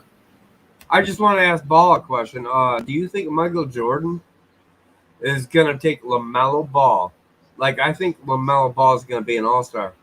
I think he's got the fire. I think he wants to win. But I'm saying, like, Kemba had that too in Charlotte.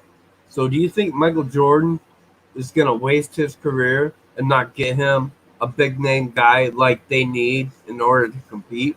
And I hate to say that, but that is my question, because I don't think so. Kemba wasn't you got to bring him someone, right?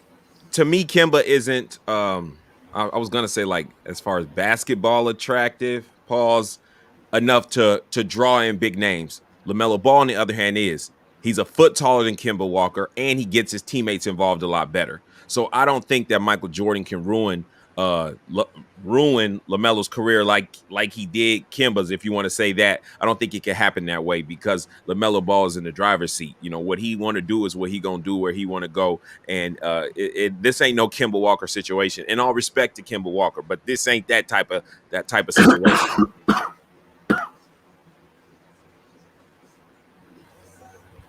Y'all agree, disagree? What y'all think? No, I just have the feeling like, you know, LaMelo is going to be stranded there for the next 7-8 years, and Michael Jordan's not going to bring the pieces that he needs, because he might have been a great player, but he's a terrible owner, in my opinion. If it starts going that far, LaMelo gonna be like, bring LiAngelo now. Bring my brother now. He got to check out, right? And then we ain't got to worry about nothing. That chemistry is crazy. Well, I think it's bigger than Michael Jordan when it comes to these ball boys. You follow what I'm saying? And I don't think that none of the NBA owners will actually sit back and just let this unfold without them having their say so. Because Michael Jordan's a billionaire, yes, but you have plenty owners and owner corporations who own teams. Don't forget that, of the board of governors. That's multi-billions. And having Jello, without spooking y'all out, having Jello just walk up into a Hornets organization with the type of celebrity and fanfare that he have, that every time he tie his shoe, it brings and stirs emotion in fans and casuals alike.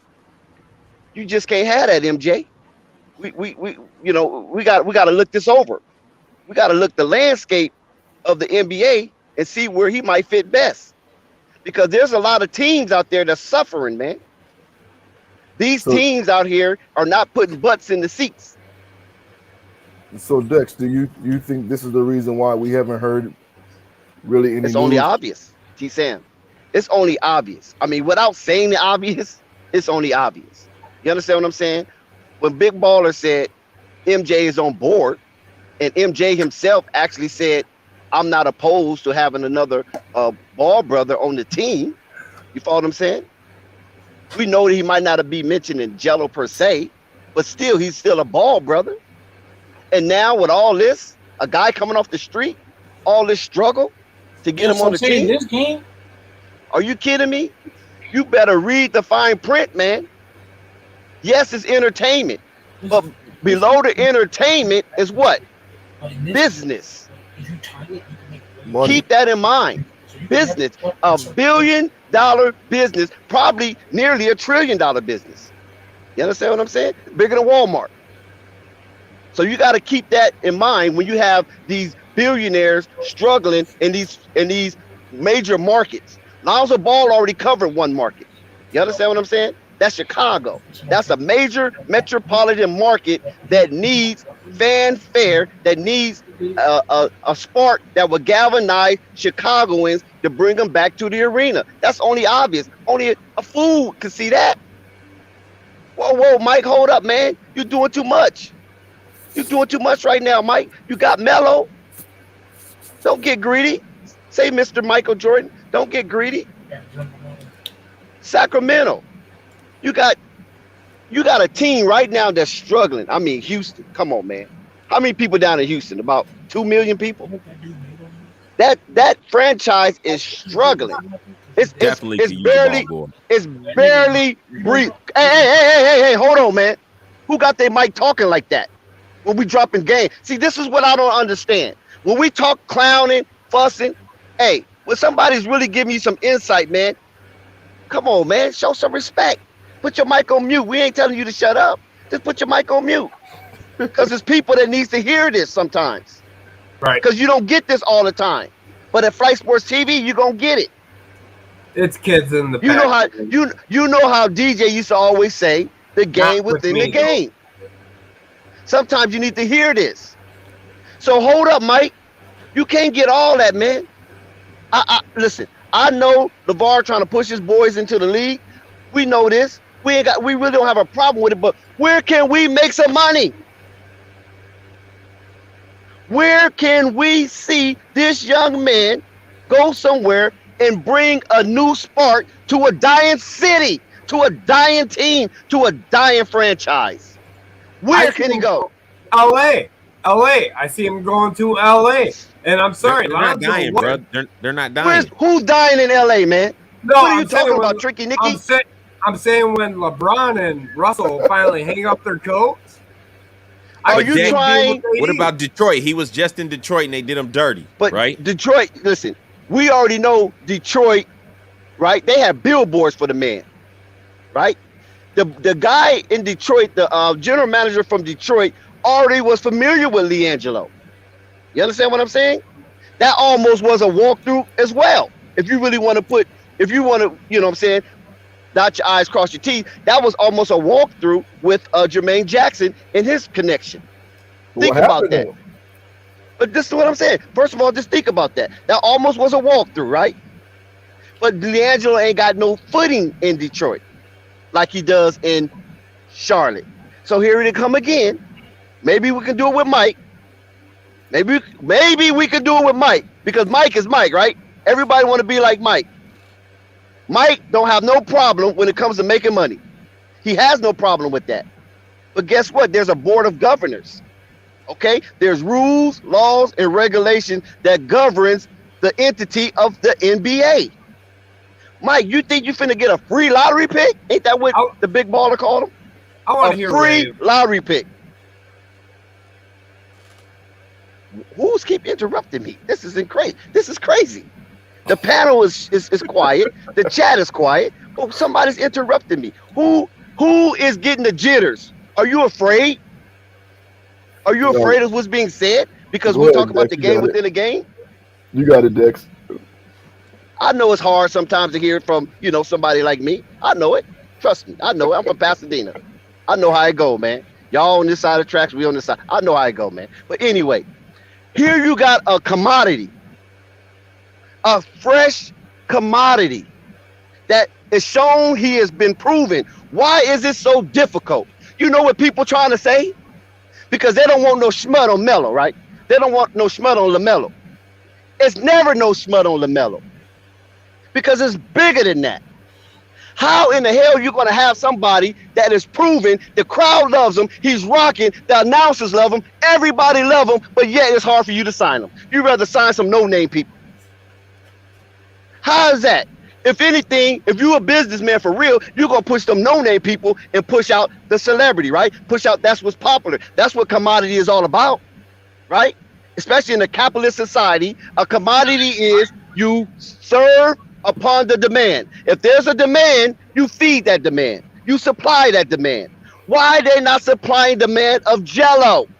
Who's behind? Who's stopping this train? Who is trying to derail it off the tracks? Pump your brakes, Mike. Not so fast, my friend, my guy. Not so fast.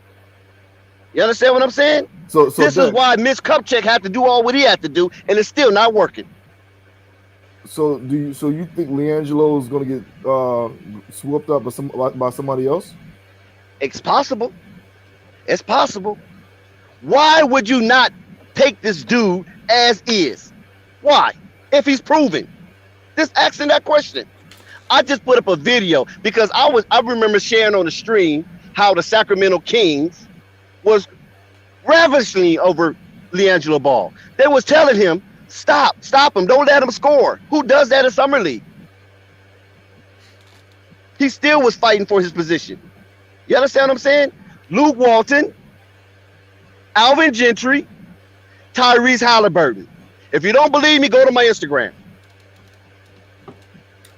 I'll be trying to share this with some of you guys, but you don't want to hear it, unless you just don't want to hear it from me. Dex, drop your Instagram. Let them know. Yeah, I need that. I am not crazy.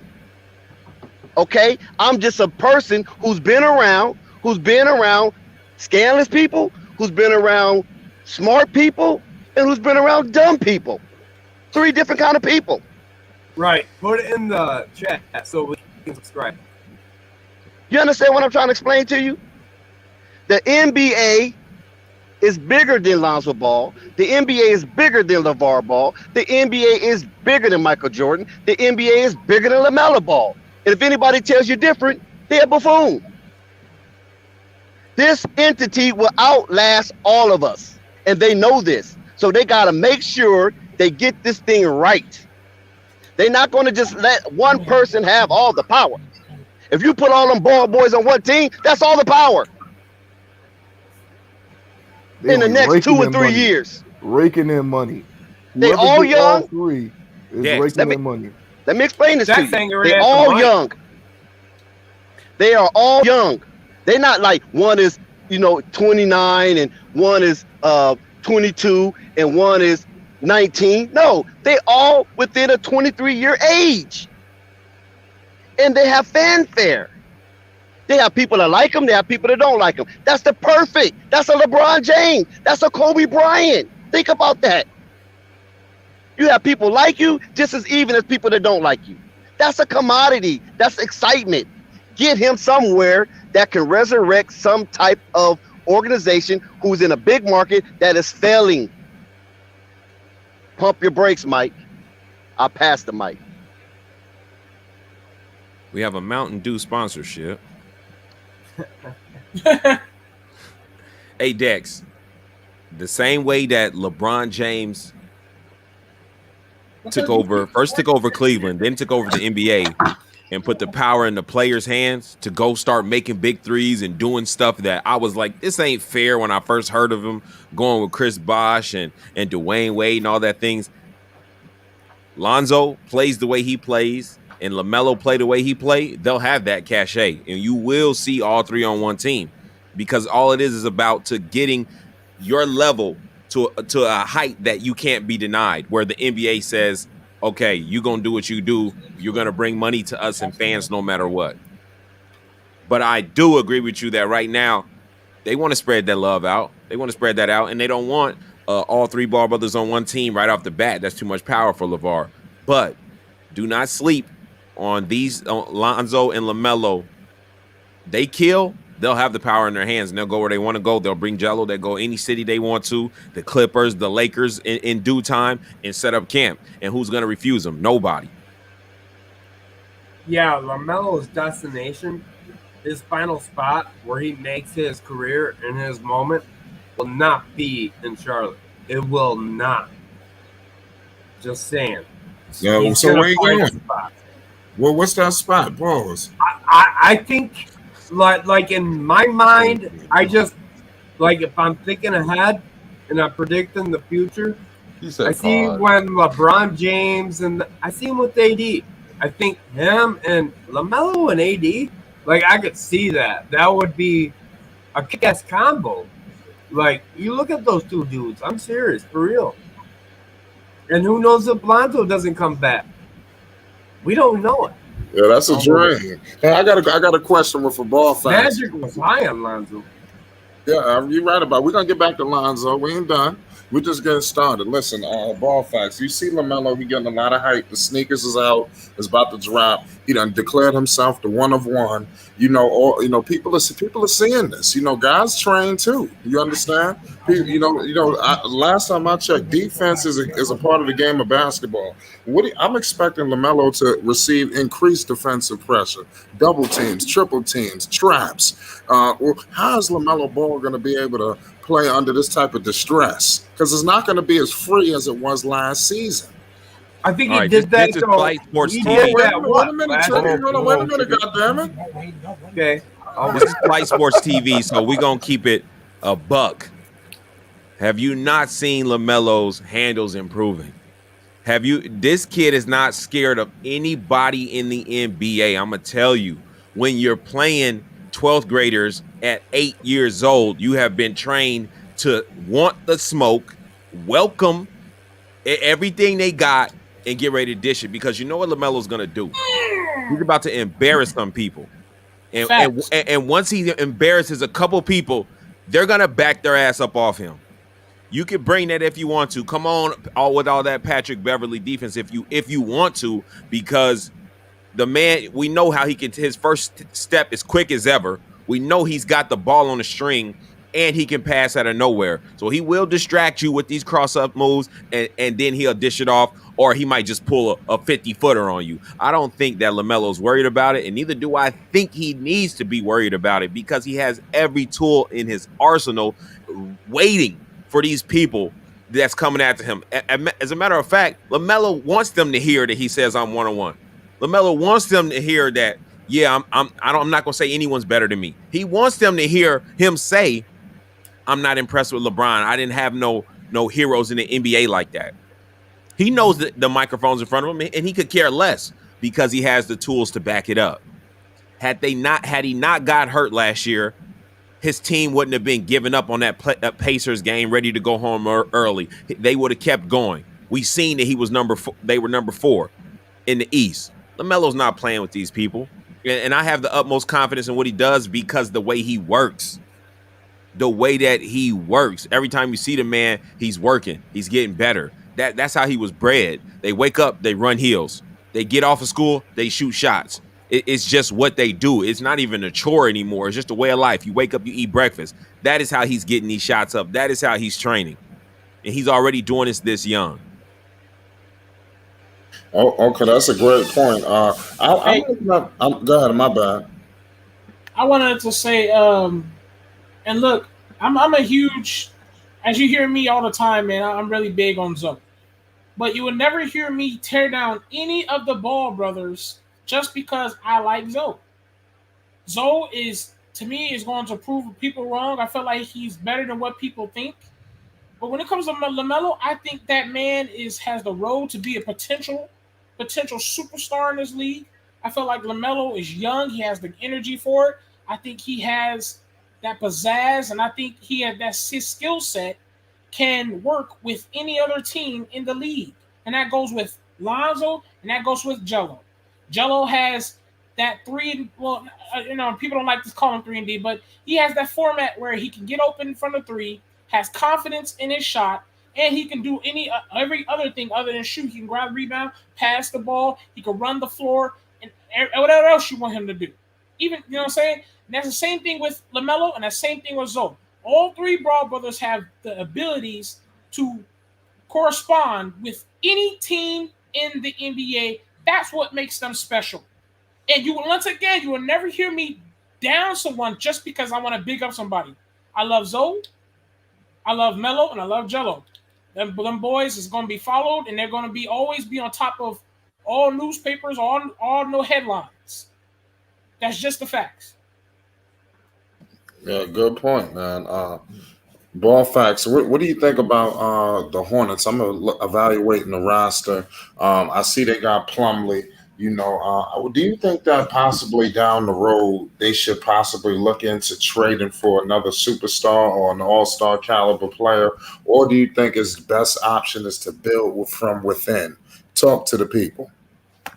As of right now, I don't think you need to talk about adding anything to the Hornets. You got to let them play and see what they do. They have a good cocktail, a mix of players, the way I believe.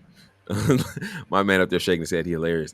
Anyway, they got a good cocktail of players, and now we got to see, what do you guys do with LaMelo running the team? What do you do with him being the starting point guard and him pushing the pace? What are these guys going to do? I mean, I see a lot of good pieces, and I see LaMelo as the glue. So I don't think you think about yet trading for a new superstar. Wait to the All-Star break. See what you guys do. I think they got pieces to make a good run. That's just my opinion from looking at the roster. Right, good point. I like that one. How good do you think is Miles Bridges? Do you think that he takes the next step this year? Man, Miles Bridges, underrated. Do you see the way that he shoots threes? Yeah. Come on, people. Yeah. Stop acting like all he does is dunk. Miles Bridges, he got a good attitude. He's cohesive on the court with Melo. He's smiling. He's running. He's jumping. He's hitting threes. Like, he could stretch the floor and he could jump all over you. I think Miles Bridges is only going to get better. I think a lot of people are sleeping on him, and Melo woke up a beast in Miles Bridges.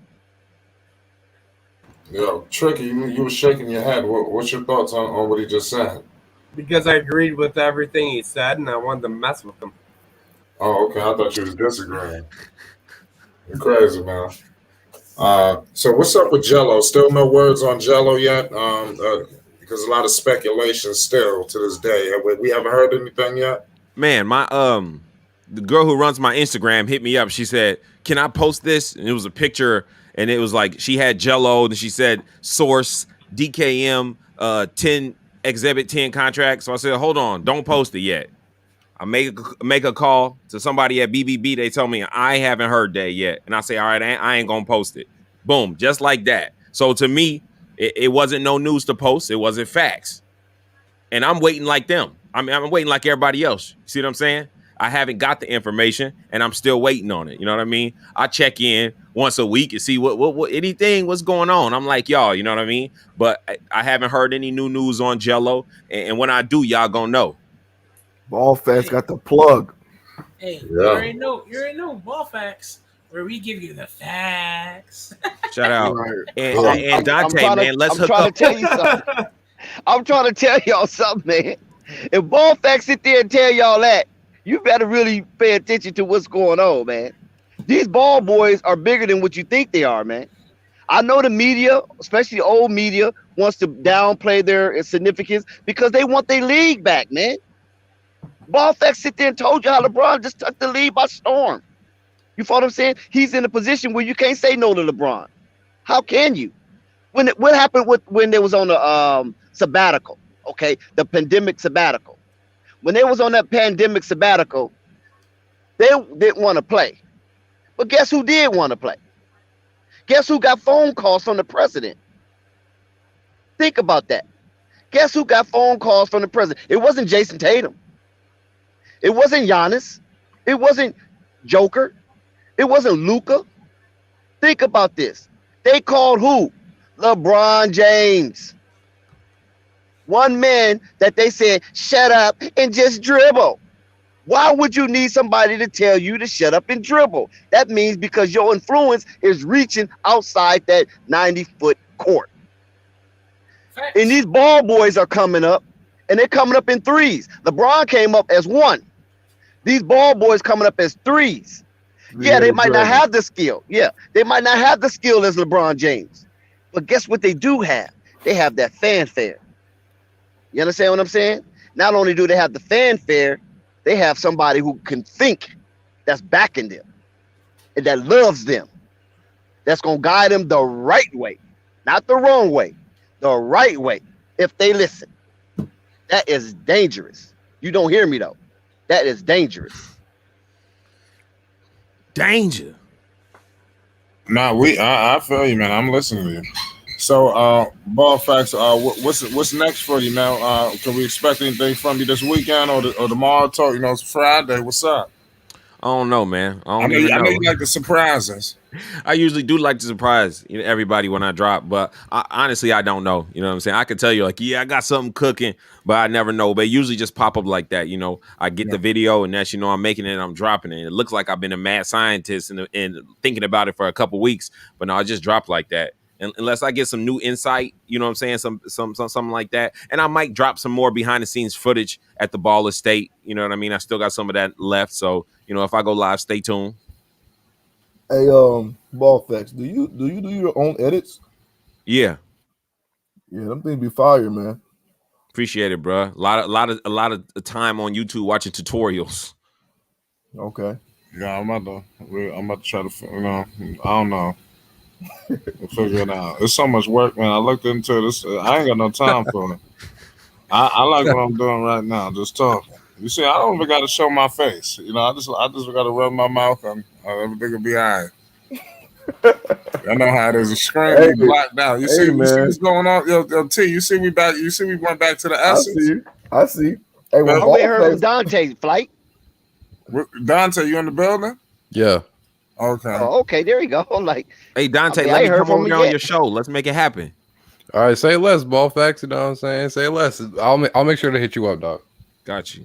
There we go. That's what we need, man. We love to see it. Could you imagine that, Dante? Ball facts. That's a legendary moment. I'm telling you, man. Believe it or not, man. When we come together, it was legendary, man. Man, together we accomplish so much more. I mean, if we haven't learned anything, even from the Ball brothers. Like when I sat with LeVar, I said, man, do y'all know what y'all could do together? He's like, I know. I'm like, man, together ain't no stopping y'all. If y'all all do it together, ain't no. And that's the same thing out here, Right. That is real talk. I appreciate that. Hey, Dante, what's your facts. Hey, Dante, can you drop your link for your YouTube channel? Yeah, I can drop it right now. Hold on. Why you doing that, Dante? Why you doing that? I have a question for you. I don't know if you heard earlier when I was rolling off the that 7-game span where the Pelicans were striving to get into the play-in game, and every game was necessary, even though they was dropping them. But every game was necessary, and players was playing. They was trying to play their butts off. You know what I'm saying? So if Lonzo have shown us glimpse, not glitches. See, that's what people get it twisted at. They get glimpse and glitch mixed up. If you don't know the difference between a glimpse and a glitch, then I advise you to read Webster Dictionary, because they project Lonzo as a glitch because he's inconsistent. Oh, he's this, he's that. So they basically say he's a glitch. But I'm saying that inconsistency only represents a glimpse. So if that's the case, and I'm quite sure you probably will agree, when you heard those stats, if you didn't hear those stats, just go back over them, the last 61 games of the season and what you played. I heard. Yeah, I heard. Do you think if he takes that train as an engine over to the Bulls, where do you see them Bulls, man? Where do you see them? Oh, for sure. You know what I'm saying? And that's the thing about Lonzo, too. He'll do whatever is needed for them to win. If they need him to, if nobody has it going for now and they need him to get some buckets, he'll do that. If he wants to get somebody else involved, he'll do that. And that's what you kind of saw in those games. You know what I'm saying? He had a triple-double. He had 12 assists, 12 rebounds. He kind of played himself into that. Even though he was still stuck into the corner, he still kind of controlled the game in that way. He had a triple-double against Jokic. And then again, against the Timberwolves, BI, he wasn't doing so hot, so he stepped up. He dropped 30. The Warriors, BI gets injured at halftime, so he goes out and he drops 30. It's just what Lonzo does, and that's what he's going to keep doing on the Bulls, hopefully. And I think he will, and I think everybody thinks he will. And I really hope he takes that leap. He might, like, his scoring might not be going up too much. He might average like 15, 16, but his assists, his rebounds, his steals, his blocks, that's really all that matters. Is when it comes to Lonzo, he just needs to do anything that'll help the team win, and I think that's what he's going to do this season for sure. I think he's getting 20 this year. 20? Oh. I'm going to say 20 points, 6 assists, and 5 rebounds. I think he's capable. I like that, Tricky Nicky. I like that. Those are some pretty good, favorable stats. You said 20 points and 6 assists? 20 points, 6 assists, 5 rebounds. Hey, that's unrealistic. Unrealistic stats right Hey, now. hold on. You gotta give him time. He's got to be a starter, right? Wait, can I say something? 20? Hold on, let me say something. Hold on. Let Ray see. Hold on. Wait, Dave. That is unrealistic, but it's more respectable than saying Lonzo's going to score 10 points per game. See, when you say a person's going to average something, you have to go by what he's doing, how he's developing. Is his progression going up? Is his progression going down? When you watch a player work on things, as in Lonzo, he's shown that he's improved every single year. Facts. When you have his surroundings, Ray, hold on. When the environment saying, let me just say this real quick. Hold on a second. The environment like saying, RJ. Hold on. No, I want Ray to say it. I just want to say something real quick. Like the reason I can relate is because RJ Barrett, people are like, oh, he's progressing, but he's not there yet. Give the dude some time. Go ahead, Ray. Sorry. I like RJ. Right, so here's the point I was trying to get. My point was, when you're analyzing a player, giving your analysis on a player, you can only go by what he does, where his progression is, and where he's at and the point of his career.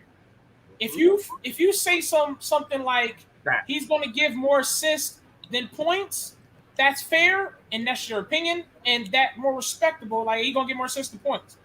But when you go out there and say he's going to score 10 points, only average 10 points, that means he'll be going down in his progression because he's been averaging more every year.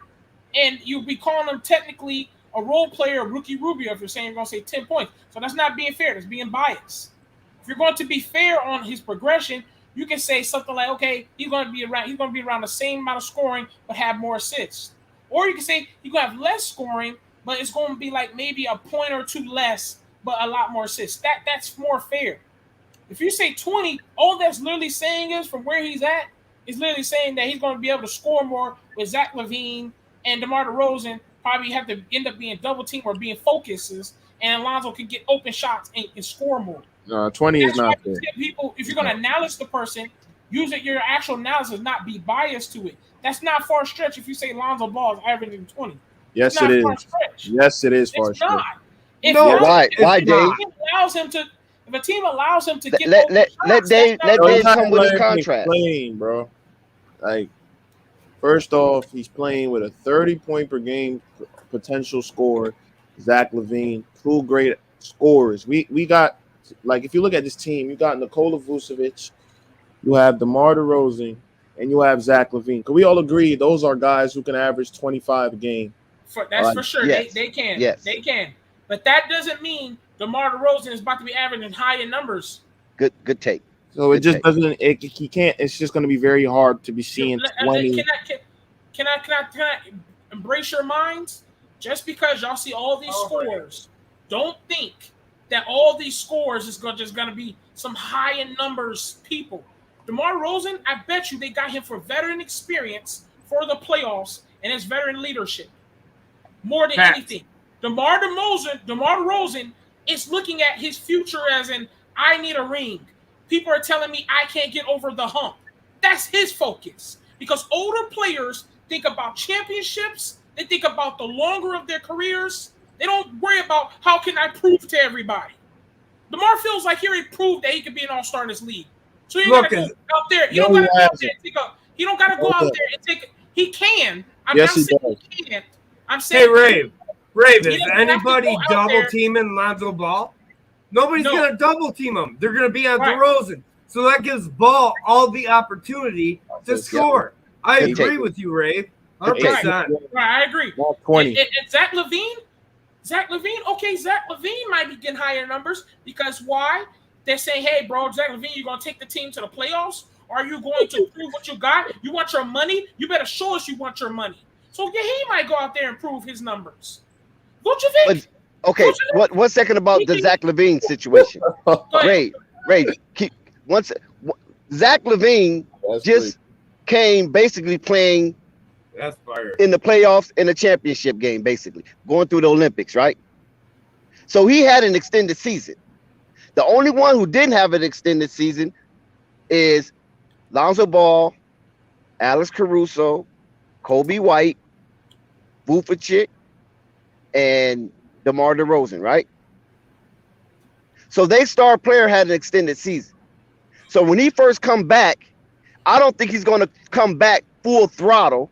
You understand what I'm saying? Because he has to kind of pace himself to get a pace so he can go ahead and pace himself for the rest of the season. Because he already played during the off season. And remember, that's their main player. So they're not going to run him into the ground and then jack off their whole season. Yeah, but you got to remember that the Bulls didn't sign Lonzo Ball and give him the bag just to say, hey, Zach LaVine, this is your team. And by the way, I'm going to sign DeMar DeRozan. It's not LaVine's team anymore. It's Ball's team. What? No, hold on. Oh my God! Come on, hold on, Tricky. That's crazy. Exactly. Like, what are we talking about here? See how I got you guys going? Are you gonna really try and rationalize that? Oh, Dave, Oh because I know you're about to get heavy on this. Yeah, he misunderstood. He got it wrong. It's Zach LaVine's team, but they're building around Lonzo. It's Zach LaVine's team. Zach LaVine's gone. Zach LaVine, listen, Tricky. I don't know about his team. Listen, Tricky. This is Zach LaVine's team until he leaves. That's just facts. But they built around Lonzo. That's the truth. Right, right. And this is Zach's team. This is Zach's team. But Ray, until Tricky. But Ray, let me ask you this, Ray. Building around Lonzo is still building around Zach. Because their games marry each other. Zach needs somebody to push that ball out on that so he can get out on that wing. Yep, I agree. So building around Lonzo is building around Zach. The only reason why the team was built the way it was built because they didn't have Alonzo. Exactly. They didn't have that Greyhound. That's gonna push that ball. That's gonna throw the ball up. This is called complementary pieces. Yes. Good turn. Okay. Yeah. Thank you, T. They're building it. They're not it's Zach LaVine's team. Yep. But they are all these things it's called synergy, man. When they're constructing the team. Yeah, facts. So Zach is the leader of the team. He's the tip of the arrow. You know what I'm saying? But the arrowhead is the arrowhead. You still got all the materials after the arrowhead. You know what I'm saying? So Right. yeah, I agree with you, but you can't say it like that. What is it, Nikki?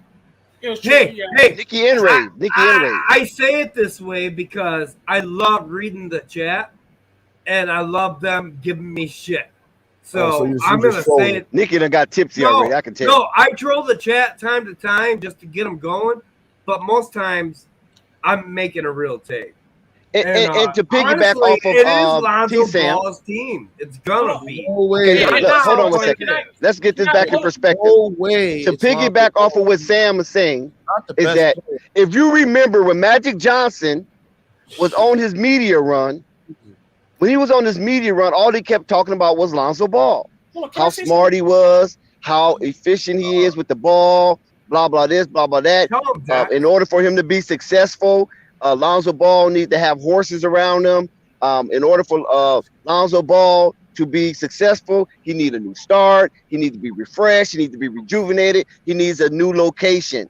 All that has happened for Lonzo Ball. And the reason why all that have happened before Lonzo Ball, because you have somebody, one of the top 5 greats of all time, co-signing for this kid. When everybody was down on him, this man put his reputation on the back. Talking about, I know basketball.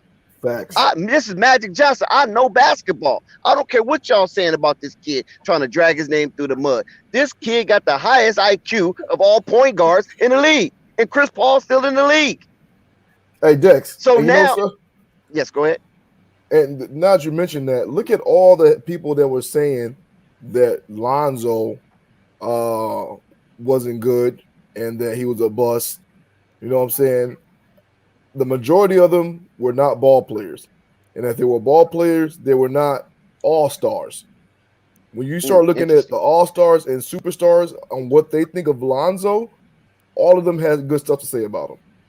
Exactly. And I agree with you. Can So I just- hold on. Okay, let me say this last thing because he did ask me a question and it interrupted my train of thought.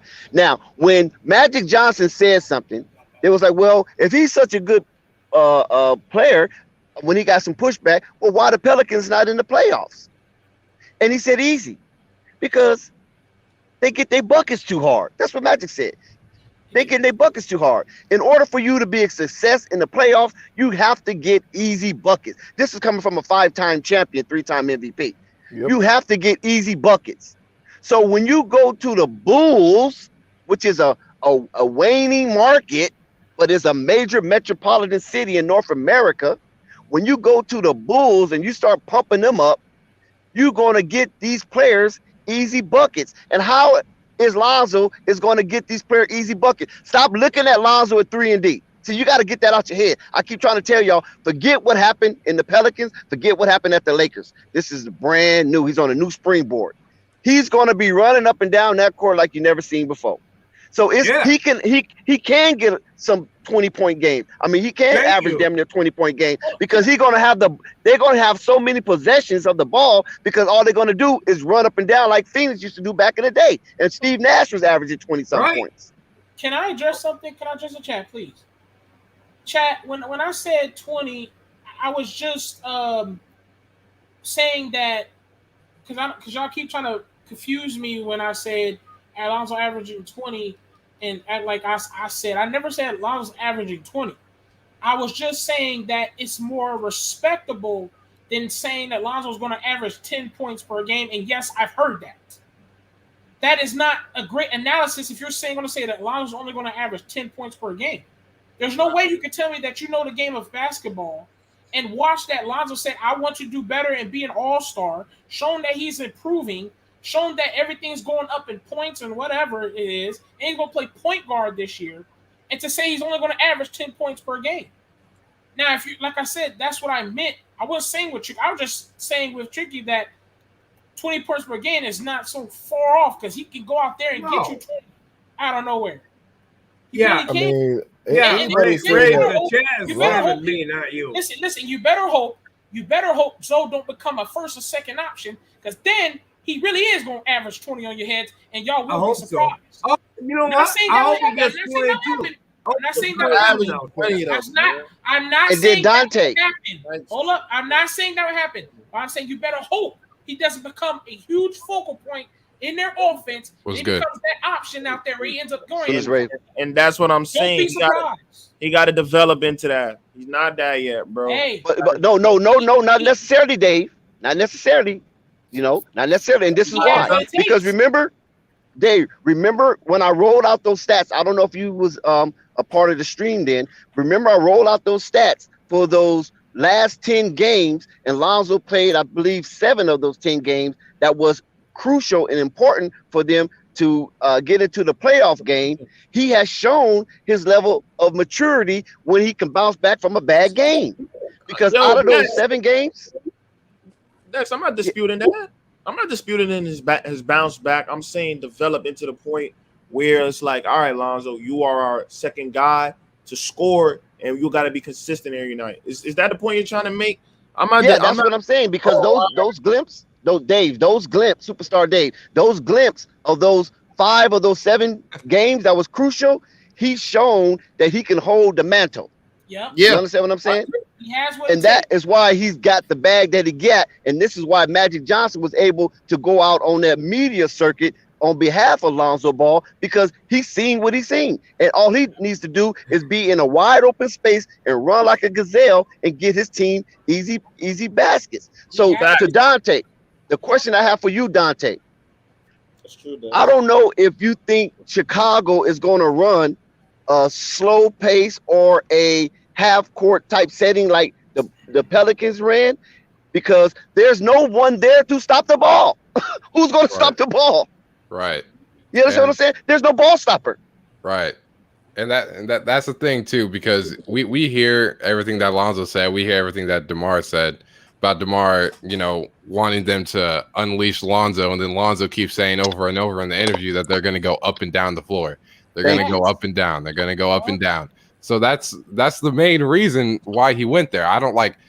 A lot of people thought Lonzo would just go to a place and then just defer and then be like, you know what, I'm gonna get my bag, then I'm gonna chill. Lonzo's trying to do his thing. They're putting Lonzo in a position to succeed right now. This is the best situation he's been in. This is it. And you know what? To Dante's point, listen, they had meetings with Lonzo and they told him what they were expecting. They told him, listen, we like what you're doing. We want you to be you here. Because if that was not the case, you already know Lonzo told LeVar, listen, they're going to let me be me here. I can play like me here. So if that's the case, and we already know that Chicago has already given Lonzo a pretty good bag, why would you think that they're not going to put Lonzo in the best position to so they can get a return on the investment that they put in him already? So this is my point, going back to what we were saying earlier when we were saying that they're constructing the team around Lonzo. Yes, Zach is the head of the team, but if you think they're going to bring in a player like Lonzo Ball, who's supposed to be the point guard, right, the coach on the floor, and they're not going to put pieces around him in order so he can succeed in the task that they have given him, then you're wrong. You're wrong.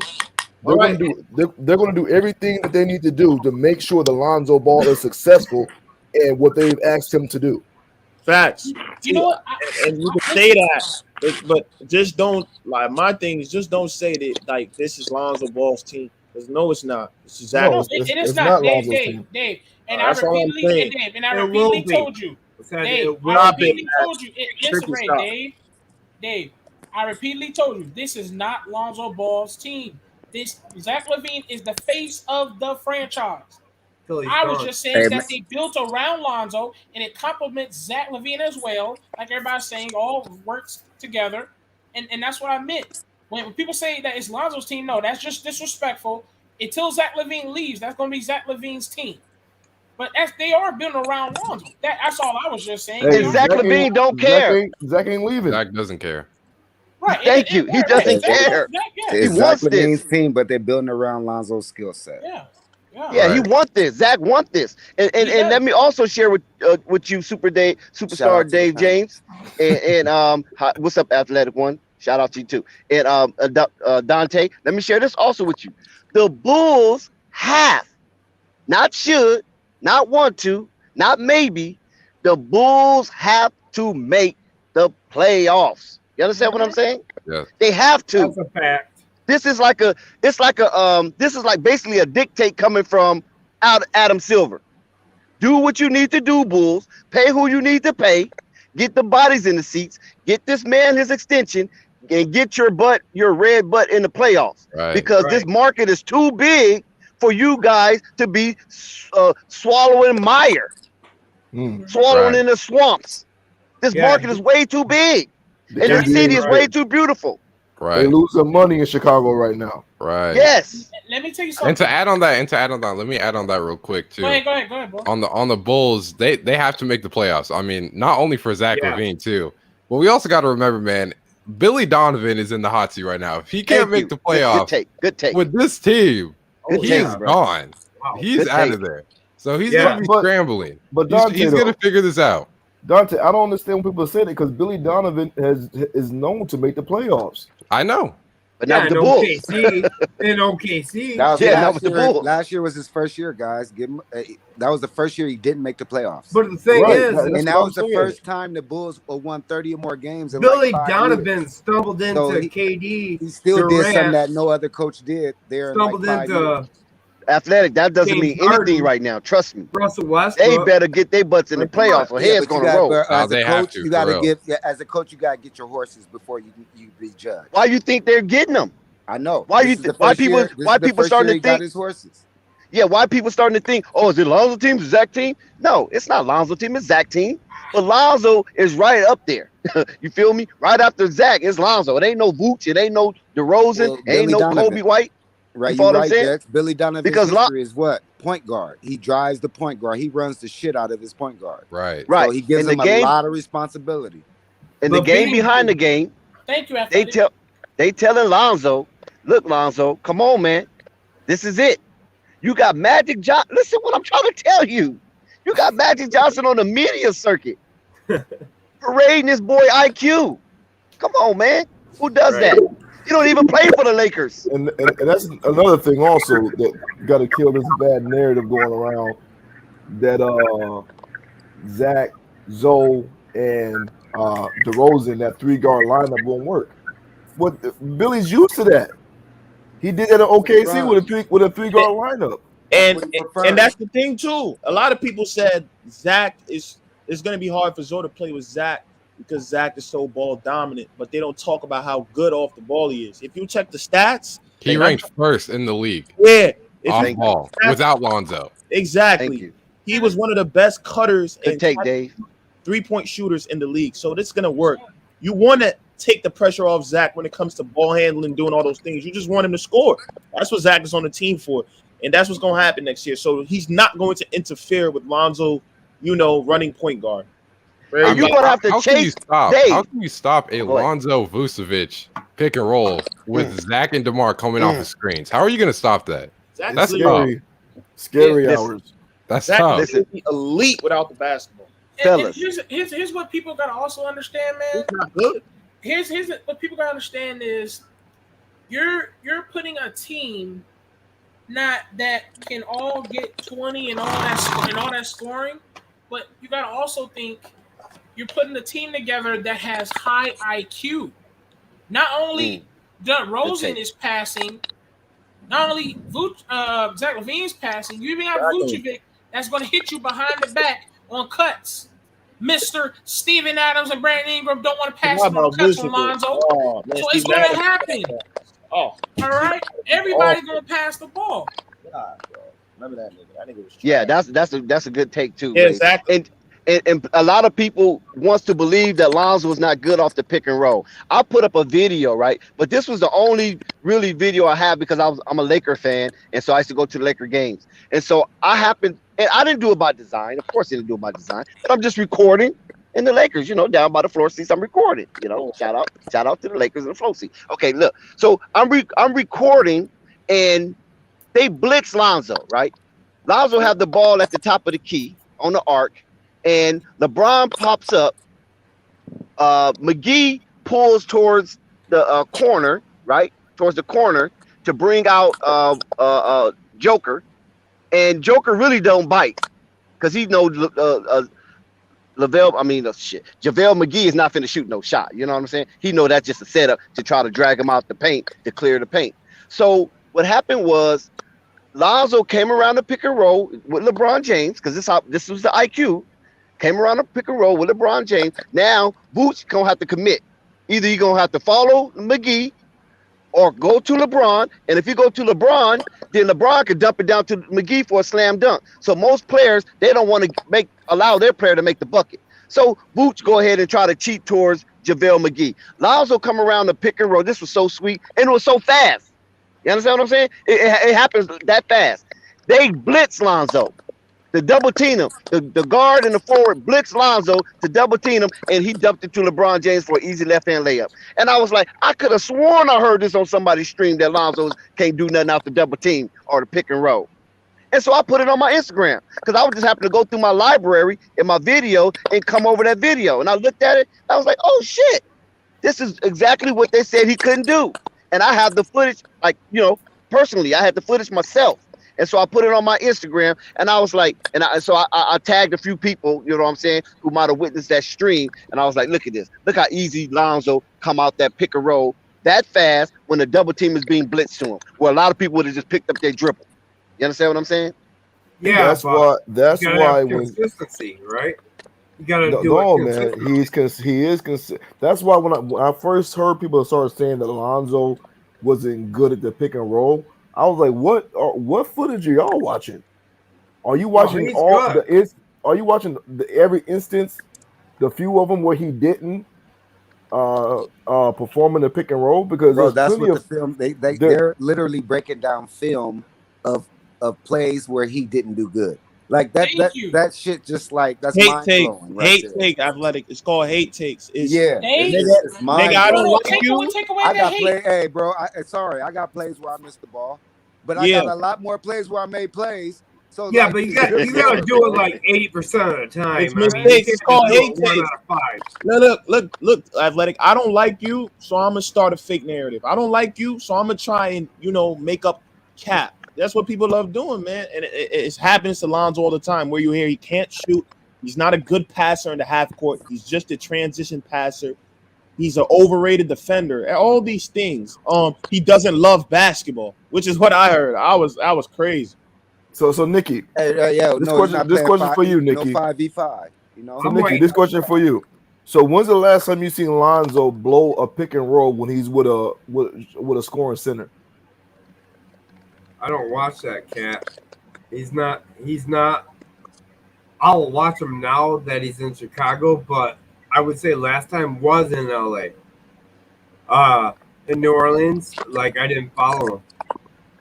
I gave up. Well, if you're talking about LA, he got plenty of footage in LA of him executing the pick and roll. I mean, he executed the pick and roll with Zion numerous times. He created many turnovers numerous times with Zion. Doing it. Like he's got to get better at doing that. Nah, that Zion and Lonzo pick and roll is unstoppable. Tricky. I agree with you. It was so, but how disrespectful they had Zoe setting the fucking pick. That made me. See, the thing is, I think the pick and roll in Chicago will be different if Vucevic and him can kind of get that type of camaraderie together. And yeah, I think he can be really good. I'm just saying, from what I saw in LA, it wasn't good, and I didn't really watch him in New Orleans. You didn't watch him in LA. You didn't watch him in LA then. But listen, let's kill. In LA, I watched him miss a lot of threes, and then have one game where he hit 3 in a row, and then after that, I was done. Hey, listen, look, but you just admitted you didn't watch him a lot. Okay, but here's what I'm saying. Let's forget the footage, right? Let's kill this narrative. See, people, there's some Lonzo fans that over exaggerate things, but I've heard a lot of people who fuck with Lonzo. Listen, but I've heard a lot of people that fuck with Lonzo have said, yeah, Lonzo does need to work on this. Yeah, Lonzo might have to be a little bit more aggressive. Facts. Lonzo's still on the play. Stop letting people buzz his ass. But what they want to say just go listen to that bring up KD. this narrative that all we do is fuck with Lonzo and never say anything bad about him. I criticize Lonzo. No, bro. Athletic said he smacked the TV. Let him talk. Hold up, Tricky. Athletic said that he smacked the TV for watching Lonzo Ball sometimes. I've heard people say things that watch Lonzo and say he got to do this. But they always want to come with this narrative like we've never criticized Lonzo Ball and we don't see that he has to work on. Forget Exactly. the footage. Hey, those guys. Lonzo Ball. Forget the footage that we haven't seen Lonzo Ball made bad moves on the pick and roll. Okay, I feel like he might have to work a little bit more on the pick and roll. I'm cool with saying that. But I feel like Lonzo is a player that's going to work on that shit and takes responsibility. Yeah. So I don't get why you bash him even more when a person's taking responsibility for it. It's in between games. Better, right. He keeps on the work ethic. I don't see why you keep bashing him. And then you bash so, and then you upgrade Melo by calling Melo's a god, and Melo's the best player to ever been born. Like, stop it. Yeah, Lonzo's in between games. That's quiet shit. And I agree with you. It's, you know what it is? Melo would do something, and niggas would find a way to discredit Lonzo with it. It's weird, bro. Every time I'll see LaMelo was working out, and then niggas find a way to say, Lonzo, why aren't you playing 5-on-5s, bro? Right. Shit crazy. Hey, just listen to KD, man, in that podcast. Not only KD, it was two other cats, and they literally it was KD, Darius Miles, and anybody can break it. Was Quentin Richardson? Yeah, Quentin Richardson. They broke it down the best way any of us can break it down. Like when Quentin Richardson kept saying 7 and 7, 7 and 7, like nobody as a rookie, nobody does. Nobody. What rookie averages 7 and 7? Like, can we name one within the last year gave you 7 rebounds and 7 assists? Mitchell Robinson. That would be the only one in my mind, but that was a couple of years ago. Right. You said Mitchell Robinson? I think Ben Simmons. That's the only one though. That gave you 7 and 7. That's scrub. Wait, what did he give? Let me see. I don't think he gave you 7 and 7. I don't know about Ben. 7 and 7. But look, that shit is hard though. Coming That's a hard drink. And averaging he did 7 15, 8, and 8. So Ben did. Oh, okay, Ben for sure. So that he won Rookie of the Year with it. You know, so I mean, those guys broke it down perfectly, man. They broke it down to the whole situation. They broke it down. They didn't give him no excuses. They just laid it out how it was, you know. And Athletic, coming for you, that says a lot because you've been in those locker rooms. You know what it takes. You know what it takes to even get out there and showcase your skill in front of thousands on thousands of people. And Dex, you know that's what they don't understand. That's what these dudes don't understand. Lonzo don't give a shit what y'all think, what we think. Right. What all that matters is what he don't show workouts. You don't think Lonzo's in there shooting, getting up 1,000 shots a day? Exactly, yo. Like you don't think that? You don't think he's not like that's why he's not like the respect that players look for is the dude that's next to you, bro. That's what we care about. We don't care about anything outside that fucking building. But as long as I got the respect of these dudes, these 14 dudes around me, that's what matters most to me. Facts. Athletic. Then this is what I'm saying, man. How low can you go to be criticizing a dude because he's not in fucking pro-am? It gives you, bro. It gives you clicks, man. Clickbait. God damn, it's not it like it makes him hit that thumb. Pro-am runs where they don't play defense. Say, yeah, that shit right. Yeah. I never seen nothing like that. Clearly, the way Lonzo has been working these last few years is working. I mean, he's improving at a very high rate. Exactly. Let me see something. None of that shit matters, though, bro. Right? None of that shit matters. Everything got to be for the internet. Everything got to be for the internet. And listen, on Flash Sports TV, we give you analysis, and when we give you the analysis, we're gonna talk about that player and don't have to bash another player. It's just the thing about the internet. Let that be told, bro. The thing about the internet is like if it's not posted, if it's not talked about, it didn't happen. Exactly. It's the most annoying shit ever. Like I mean, we saw like Lonzo, Jello, you know, their little private runs or whatever, but people seriously think that he's not doing that more often. It's kind of weird. Yeah. Well, Dante, how many players was in that picture? Shit. I know Bledsoe was there too. Because SMG did a video on that picture. Bro, but the narrative is that everybody's doing it. No. You don't see, have you seen Kevin Durant? Who's all doing it? Like they show 10 people and then everybody in the league's doing it. No, bro. Hey, bro, listen to the NBA players. They said, I wish we can go back to the time where this shit wasn't recorded. They all say that. Can I Dame, when do you ever see Dame? Dame is chilling. Dame is working. What about Steph? That nigga be chilling. Yeah, I think he went back to his old autumn. But they're working. We're not gonna post it on the net though. He went back to Weber State to do something and played a little charity game. That's serious. It's about me getting better. I don't have to show a bunch of fans that I'm Alma in the mater. Wait, but here's the beautiful thing though. Zoe did show it.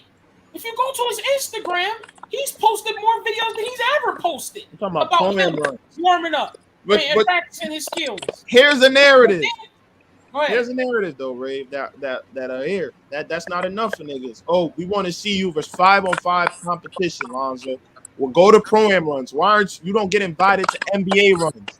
It's crazy. But Darius Baisley's there. Yeah. It's crazy. But Lonzo isn't getting invited though. He's not getting come on, bro. The dude is obviously working. Like, let's stop this. That's a grown man, bro. He understands what he got to do next year, bro. Come on, man. He ain't just. I guarantee you, he's not just sitting at home watching everybody else work, and he's not working. Come on, bro. Shit is bullshit. Now that Lonzo can shoot his free throw, see, that was one of his big impediments. Now that he can shoot his free throws, he has confidence to penetrate, and the referees will give him his calls. Facts, hey, Dave, you can't get Dave, you can't show that emotion because you be in your feelings. Like, you get emotional, like you're in your feelings, you know? So yeah, that's what it says. You got to walk on eggshells, so it's nowhere you can go. I'm in my feelings. I'm a Lonzo stan. Right. Like what the fuck? Like every hooper doesn't know that. Niggas don't go to the gym and post fucking clock in every time they're in there, bro. Kevin Durant. Hey, Dave, I'm with you. I'm in my feelings all the time.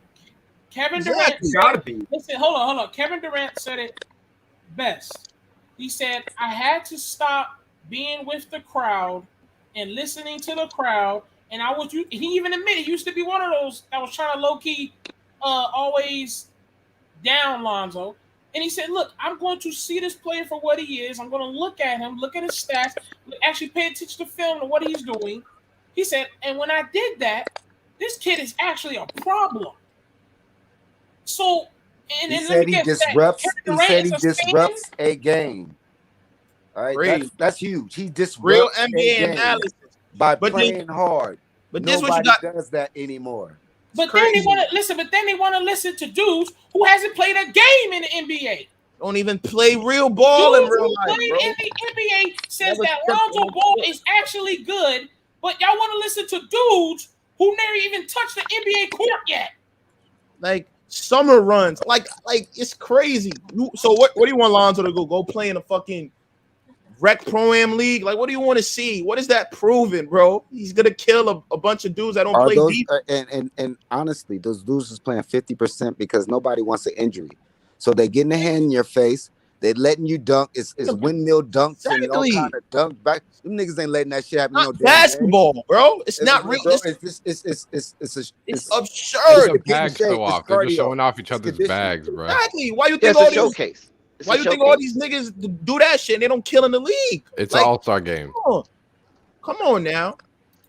Shit is not. It's not what hoopers do. No hooper is thinking, "Yo, I'm gonna come in the gym and try to make." I'm a football guy. It's 7-on-7. I'm a football guy. It's 7-on-7. That's what it is. It's 7-on-7. You gonna run your route. You gonna catch the ball. They gonna tag you. Crazy, bro. And you better not hit that quarterback. And you know when these narratives started, you better not breathe on him. Narrative started. You better not touch him. Yo, athletic. The narrative started as soon as that LaMelo video of him playing with the Hornets and the Hornets run started. It was like, where's Zoe? Zoe, where you at? Like, they didn't even talk about this nigga battling a case with Allen right now. That's what he was doing too. Bro, pay attention, man. What has Zoe been doing? Posting with his daughter. Everything you've been seeing more with his daughter. That's what he's about, bro. Like, when you're locked in like that, that's dangerous, bro. When Kobe got locked in with his wife and his daughters, it was over. That's bad. It was over. When he got locked in with that whole family situation, like it was he's over, working bro. for his family. It's different. Yeah, man, it's different, bro. It's different. Like, I've never heard this. I'm really trying to understand. Yo, why does an NBA player have to go to a fucking 5v5 pro-am run to go kill and where defense isn't played at. I don't understand what's going on here. And most of the players in that, they play the way that their role is not going to be. You're really going to spot up in the corner, but you're doing all these moves and shit. It is what it is. It's not like, come on now. Hey, man, he brought the bread home. He's about to outplay his contract the first game of the season. Exactly. It is what it is, bro. Right. And let me tell y'all something, man. If you didn't see Lonzo's content with basketball on his Instagram, which he's been posting to show you that he's been working on his workout, right? Showing that he's been working on his skills. He's a hard worker, yeah. If you pay attention to YouTube, right? So you're a YouTube guy. The things I've recently been seeing with Lonzo and updates on him has been him with his daughter having fun and smiling, right? Enjoying life, being a good father. But yet, you try to find a way to diss him. Getting on the mound and throwing 90 miles an hour. And that's the exact thing. Like if you look at Kobe wasn't great right away. Kobe was not. But he had a couple of little girls and they married. Like that No, rewind that trip, please. Number 8 Kobe was great. Okay. Number 24 Kobe. What I'm saying was better. Is that'll change. Like Obi just had a daughter. And Randall just had his little boy, cute as hell. I'm saying, like, when you're an NBA player, and if you don't have like someone to support, and you're just a single man out there living up the life, is different than when you become a family man, a father, or you don't even gotta have a wife, but just to be a dad or something in the NBA. That's different. You're working towards someone. You're working for someone. You give your best effort because you know you need that job. That is real truth. Rave speaking that is fact. Your focus is way different. Your focus is way different. Everything means more. Every rep is different. It's different, man.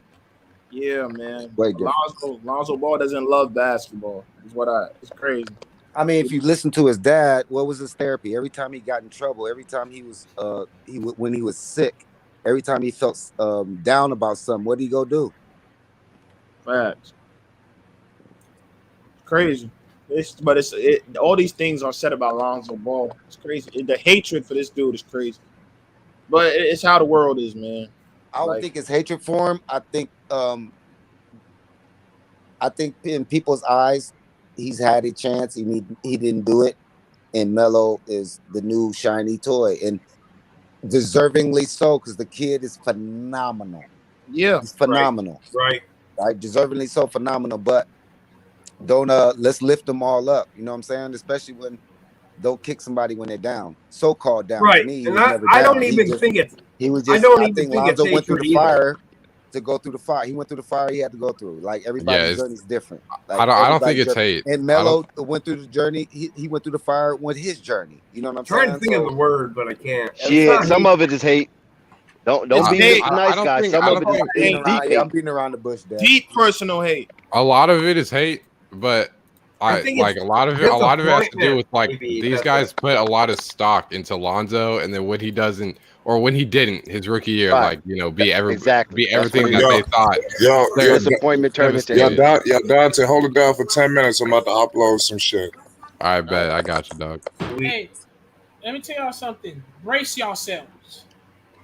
I'ma give this shaky, this old creep, a little bit of credit, aka Stan Van Gundy. All right. Oh God. And I'm gonna give David Griffin a little bit of credit. Called him a creep. You put him in the 3-and-D and you fucked up.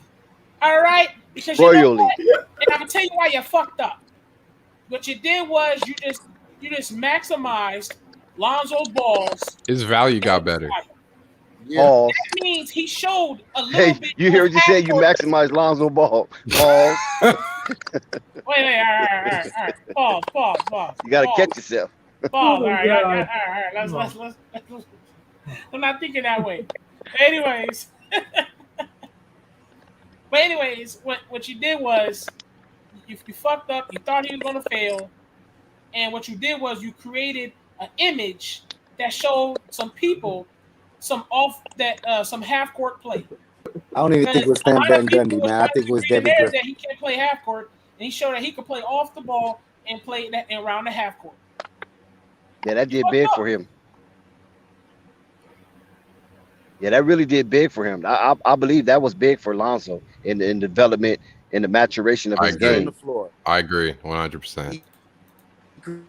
Like he created a new position. So if you want DeRozan to go ahead and run the pick and roll with Vooch because they've been brothers since USC, then Lonzo could play off the ball, play that three, and sit there right there in that angle where Vooch can kick it out to him options. or DeRozan can. They got options. Options. So A1, they got options. They're interchangeable.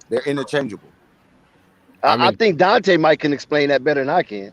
I mean, we all saw him this season. I mean, he was stuck in the corner and everything like that. But when you're an NBA team looking at Lonzo, trying to figure out his value, not only is he a good facilitator, not only can he run the offense, not only is he fantastic in transition, but a lot of people who thought that he had some weaknesses in the half court, he basically turned himself into a 3-and-D. 38% on 8 attempts. That is hard. That is tough. You know what I'm saying? So when teams look at that, his value goes higher, and Dante, he averaged damn near 15 points a game. Dante, how many games did he have? At least 7, 8 threes. What was it like? It was like 3 5. times. It was like 3. That's it was like crazy. That's crazy. I'm gonna read the list. I'm gonna read the list for everyone to make. I'm gonna read this list. When people want to tell us that it's excuses when we try to tell you these things, how important coaching is. This is Lonzo's coaching careers list. This is his list. Luke Walton, aka Fluke Walton. Okay, Alvin Gentry, and fucking Stan Van Gundy. That is 3. Oh my God! You just went old school. That is Van 3. Gundy. Listen, that is 3 outstanding, horrible coaching. That is 3 of the worst coachings you could ever hear that comes in your urethra, whatever it's called. Life in It's pretty funny too, because Alvin Gentry is in Luke Walton's coaching staff too. But excuses though. Excuses. Now he's got Billy Donovan. That's tough. Worst coaches in the NBA history. So you know what? This is what's good for Lonzo. Shout out to Lonzo Ball podcast. Shout out to Dante and shout out to Flight for bringing us the Lonzo Ball podcast. So if you didn't know what it was, this is what it is. This is why it's so heavy Lonzo Ball content. Everybody have something to prove, and this is what makes it so great. There's nobody's on standstill. Buford just want to get back to the All-Star. Zach LaVine wants to get to the playoffs. Lonzo wants to get the All-Star playoffs. DeRozan wants to get deep into the playoffs again. And Billy Donovan wants to take another team to the playoffs so it won't feel that his coaching has been stymied. So you have so many players. Alex Caruso looking for that second chance again. You follow what I'm saying? So you have so many. And Kobe White wants to come back off that injury and prove that he is a good commodity that could be an impact to a winning team. So you got all these players with motivation. And that's what makes the Chicago Bulls such a dangerous team, because there's no, they're not looking to play with eyes. They're looking to play with we's. We have something to prove. Not I have something to prove. So you have a collective of eyes that's going to turn into a we, right? You hit something awesome. Hold on, Dex. Hold on a second before you hit. You hit something awesome. You forgot to add something. They got 3 players in the starting lineup that went to the playoffs. Vooch, DeMar. No, just 2. Just those guys. But that's playoff experience, man. Yeah, you got Caruso coming off the bench. And who's a champion. 3 guys. That's the and third Derrick Jones Jr. as well. There you go. Yeah, Derrick Jones Jr. They got Jr. guys that have playoff experience in the lineup as well, coming off the bench as well. And don't forget P. Will. He wants to show everybody that he's not going to hit that sophomore wall.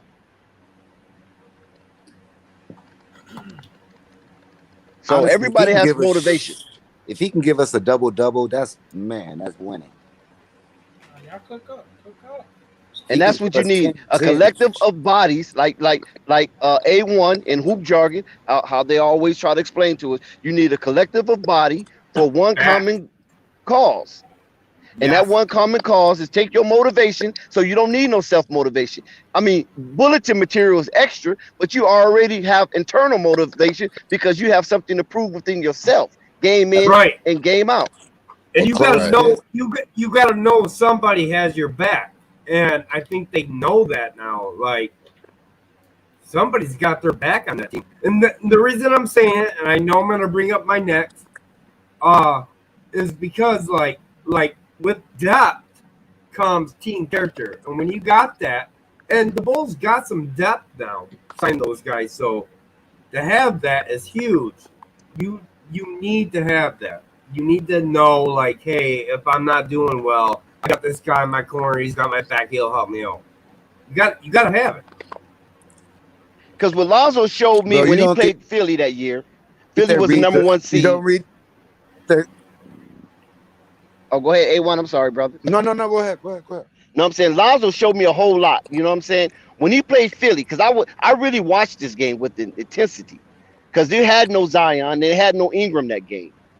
And they set them out because that was a tough game. And I really didn't like how that went down because I thought they were setting Lonzo up, honestly. Right. But he came out and proved them wrong. You follow what I'm saying? He didn't have the best shooting night. Even Eric Bledsoe didn't have the best shooting night. Still at 18. Jackson Hayes had 19 that game, so he did pretty well. You know what I'm saying? But they was doing all they could, and Lonzo was showing that he can be the rudder on a ship and lead them to victory. And Philly, oh my God, they made that. Oh my God, I mean, just the thing. Oh my goodness. You know what I'm saying? that was a killer. But them boys was fighting hard without their two superstars, and Lonzo was leading the way. Right. And I mean, he did that while being guarded by Ben Simmons and Matisse Thybulle. I mean, damn. Sure was. Yep. I mean, really, can I catch a break? Jeez. Playing like 40 minutes. Yeah, Let me tell you something. When it comes to Lonzo Ball and LaMelo, when they played against each other this time, and you heard me say that Lonzo's going to show little brother what older brother is about, but I bet you I'm going to pay homage if LaMelo wins the matchup. But if LaMelo, but with some people, when they choose LaMelo to win the battle in the 1-1, they gotta bash and disrespect Lonzo, and I bet you they'll do it. We could put any money, I'll bet it up, that if when they play this matchup this year, they get to match each other up, I bet you they're gonna go so hard to bash Lonzo and praise LaMelo. I'm going to give LaMelo props, and I'm not going to bash no one to do it. Right, and Ray, the thing is, being fair and respectful. But hey, just keeping it like, all right, man. Hey, look, and you know what, Ray, and to show that what you're saying is correct. They probably don't even put their money where their mouth is. They probably haven't bought no LaFrance. They probably haven't bought not one pair of Puma. You follow what I'm saying? And they probably damn sure didn't buy no BBB. Yeah. So a lot of that is just hot air that they blow. You know what I'm saying? Because they have other agendas. And you know a lot about putting our money, and then people won't step up to the plate. Exactly. I was looking for Lonzo Trash. You know I've been looking for him. You know I've been looking for Lonzo Trash. I told him I forgive the debt. Don't even worry about it. Just come back. Come back so we can have somebody to whoop up on. We need to whoop some heads around here because too much foolishness is going on. No, I bet what's called Juju. I'm gonna still pull up on Juju. Hey, bro, we put a bet. And me and Juju put money too. So yeah. So to go back to Lonzo Ball, when you have somebody like that who's tired and sick and tired of the old media narrative, and even some people who claim they're not old media but still have old media narratives, and they go and look up old media takes and try to bring it into a new media setting. You know what I'm saying? Because when you do your research, you know where they're getting the information from. You know what I'm saying? Because there's only so many outlets that's gonna give you information. I mean, you know what I'm saying? Some of the ins and outs. But what happens is that it might be a fact. He might have scored this, he might have scored that. but then how you interpret that. And like how Kevin Durant said, you can't just go by numbers all the time. You follow what I'm saying? And also, when I was listening to Hoop Jargon's live interview with Malik Rose, or Malik Rose, depending on the level of your consciousness, Malik Rose, who's a part of the NBA, gave us a jarring tale about these numbers, how these numbers are not always what they seem, because you're not looking at the context of how these numbers are being gathered within a statistical game. So Malik Rose played with the San Antonio Spurs. He's a champion. Right. You follow what I'm saying? Oh, that was a wonderful interview. If you ever get a chance to look at this interview, go to Hoop Jargon. I checked it out. Yeah, it was a good interview. It was very exciting. So he gave, basically a disposition on how these numbers inflate or deflate, depending on how they want to interpret it, depending on if it's your contract year or not, basically. You follow what I'm saying? Right. So a lot of times you can't just look at just the stats. So I said a while back on the stream that when you go in person, and I'm quite sure Tricky Nicky have seen games in person because he's an avid Knicks fan. When you go in person, you'll be able to see the panoramic view of the whole game. You get a proper perspective of the spectrum of the game. And when you do that, you're able to look at certain nuances of the game that you might not get with camera angles via TV. So those numbers can be misconstrued if somebody wants to have an agenda or deliberately misinterpret the context on how these numbers are being gathered throughout a game. Hey guys, me and Welcome Fight back, Stores TV. Yeah, I'm good. Listen, me and Fight Stores TV promised to answer some of these questions in the chat. Yeah, go ahead, ask them. We have a guy named Ramy XW would like to ask the panel, who do you guys think will handle the ball in the half court? It's going to vary. I'm what team are you talking about? I'm sure you're talking about the Bulls. Go ahead, Dante.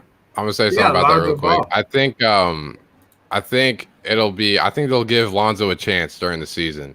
I think during the playoffs it'll probably be DeRozan, just because you want to keep the DeRozan. He's more of like kind of a sure hand more than Lonzo, because he can get into the paint, he can kind of play make in that kind of aspect. But of course, in the full court. But I mean, I think they'll give Lonzo a chance in the half court.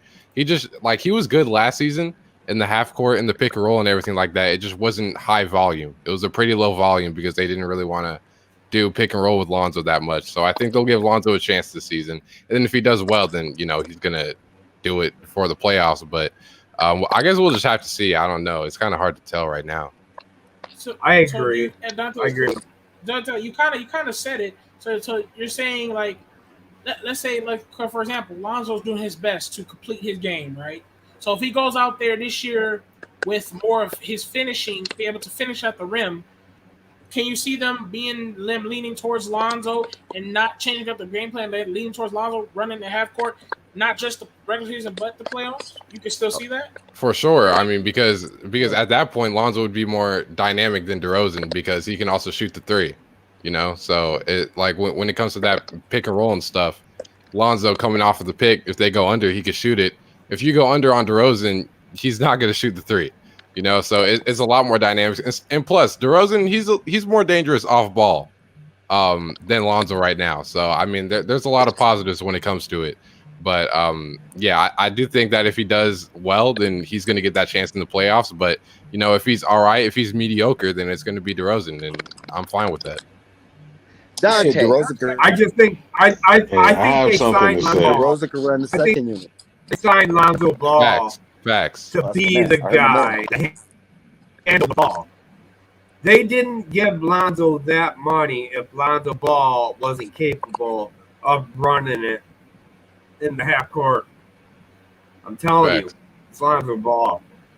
Oh, I have something. And that was a good point too about staggering their minutes.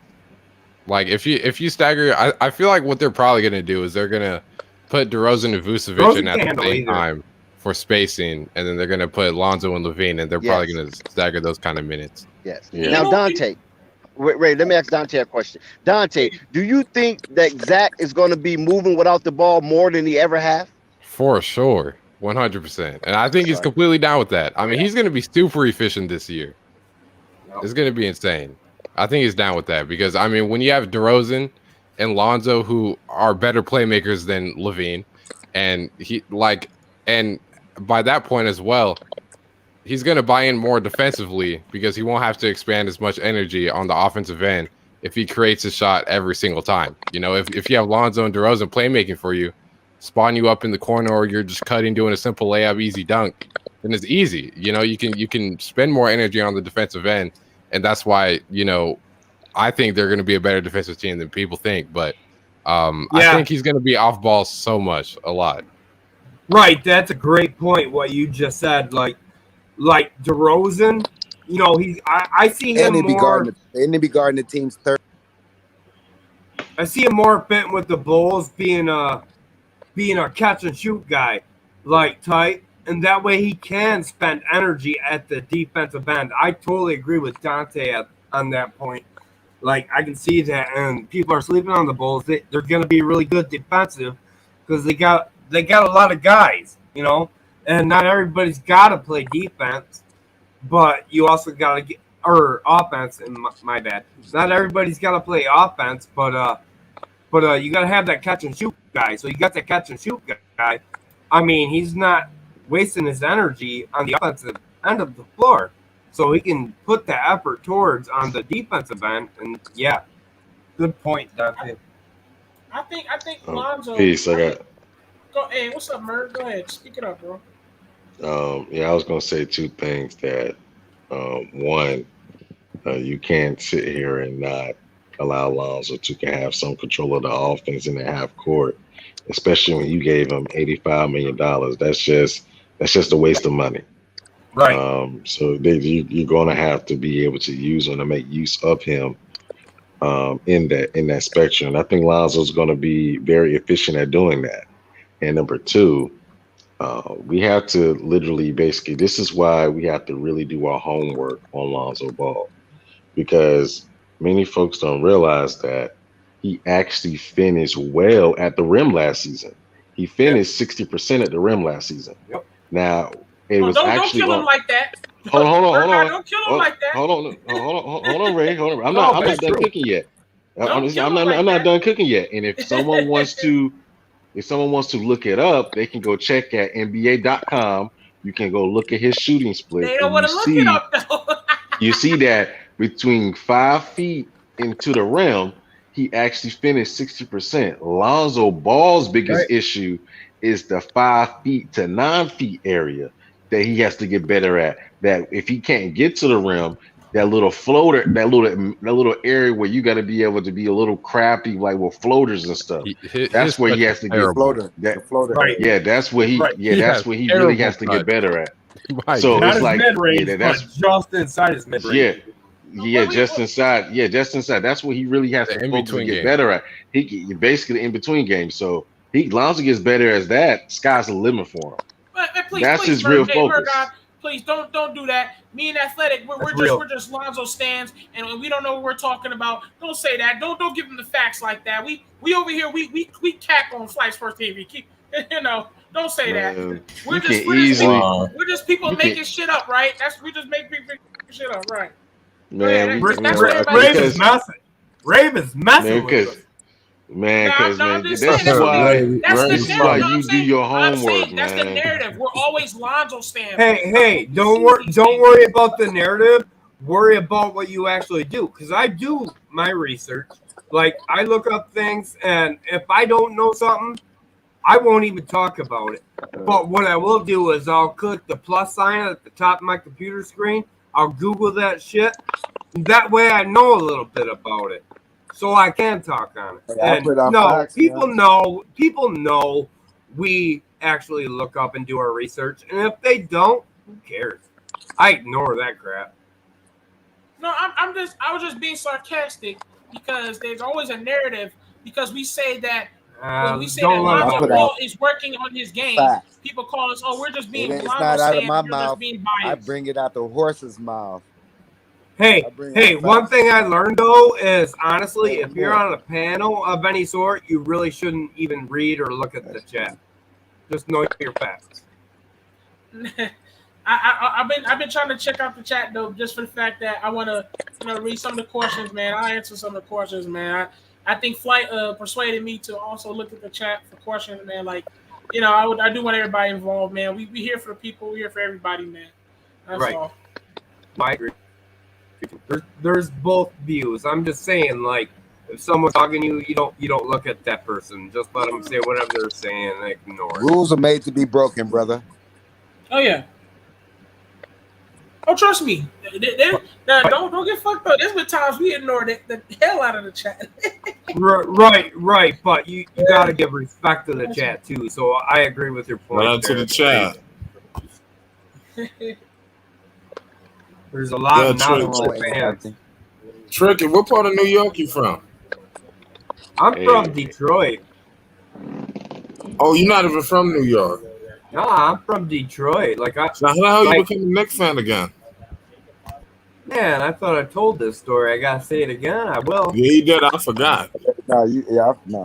Okay. My bad boy Pistons, Isaiah Thomas, against Michael Jordan, and then the Knicks took the Bulls to Game 7. And I was rooting for the Knicks that series. I've been a fan since '91. A Knicks fan forever. Chauncey Billups is my favorite Piston. Patrick Ewing is the GOAT of the Knicks. So I've been a Knicks fan forever, for all my life. I always will be. I love New York. I love the Knicks. I'm not a Giants fan. I'm a Lions fan. But I rooted for the Giants tonight. That's funny you said Chauncey Billups, because that's who I compare Alonzo's career to right now. Yeah. I see a lot of similarities. I do. I see a lot of similarities. And if you think about Chauncey Billups, he flip-flopped from team to team before he found a start, and then it wasn't even about the man. Flip-flop. It was just about the fit. He found. He got the fit gave the keys to him. And I went to Colorado. He went to Colorado. So I got to watch him. Who is AM? I can't. He was a junior. I saw him in college. Put 45 on us. That dude was special. So I'm trying to figure out your name. I see AM, but I see I am. But I want to know your actual. Oh, that's athletic. Athletic. Yeah, that's a fact, man. Yes, that's a fact. Like Chauncey Billups and Lonzo Ball, I see them a lot alike. If Lonzo Ball can find his team, and maybe this is it. Hey, athletic. Look at this right here. So, Lonzo Ball, less than 5 feet, basically at the rim. He was 71 for 123 at 58%. No, please, Murdoch, please don't kill him like that, bro. His biggest issue is between 5 and 14 feet. That really in between game. Yes, I did. Which he was 33% and 36%. Murdoch, from 5 to 9 feet, 33%. From 10 to 14 feet, he was 35. He was 36%. And then basically, when he gets to the 15 to 19 feet, he was 42%. So his biggest issue was not ever actually at the rim. It was that in between area that he needs to work on. No, Lonzo's a scrub. So you said, hold on, Murr. So you said that area in which he hit the game-winning shot against the Golden State Warriors, that area right there? I think that was probably more so 15, 19 feet, maybe so. 5 to 15.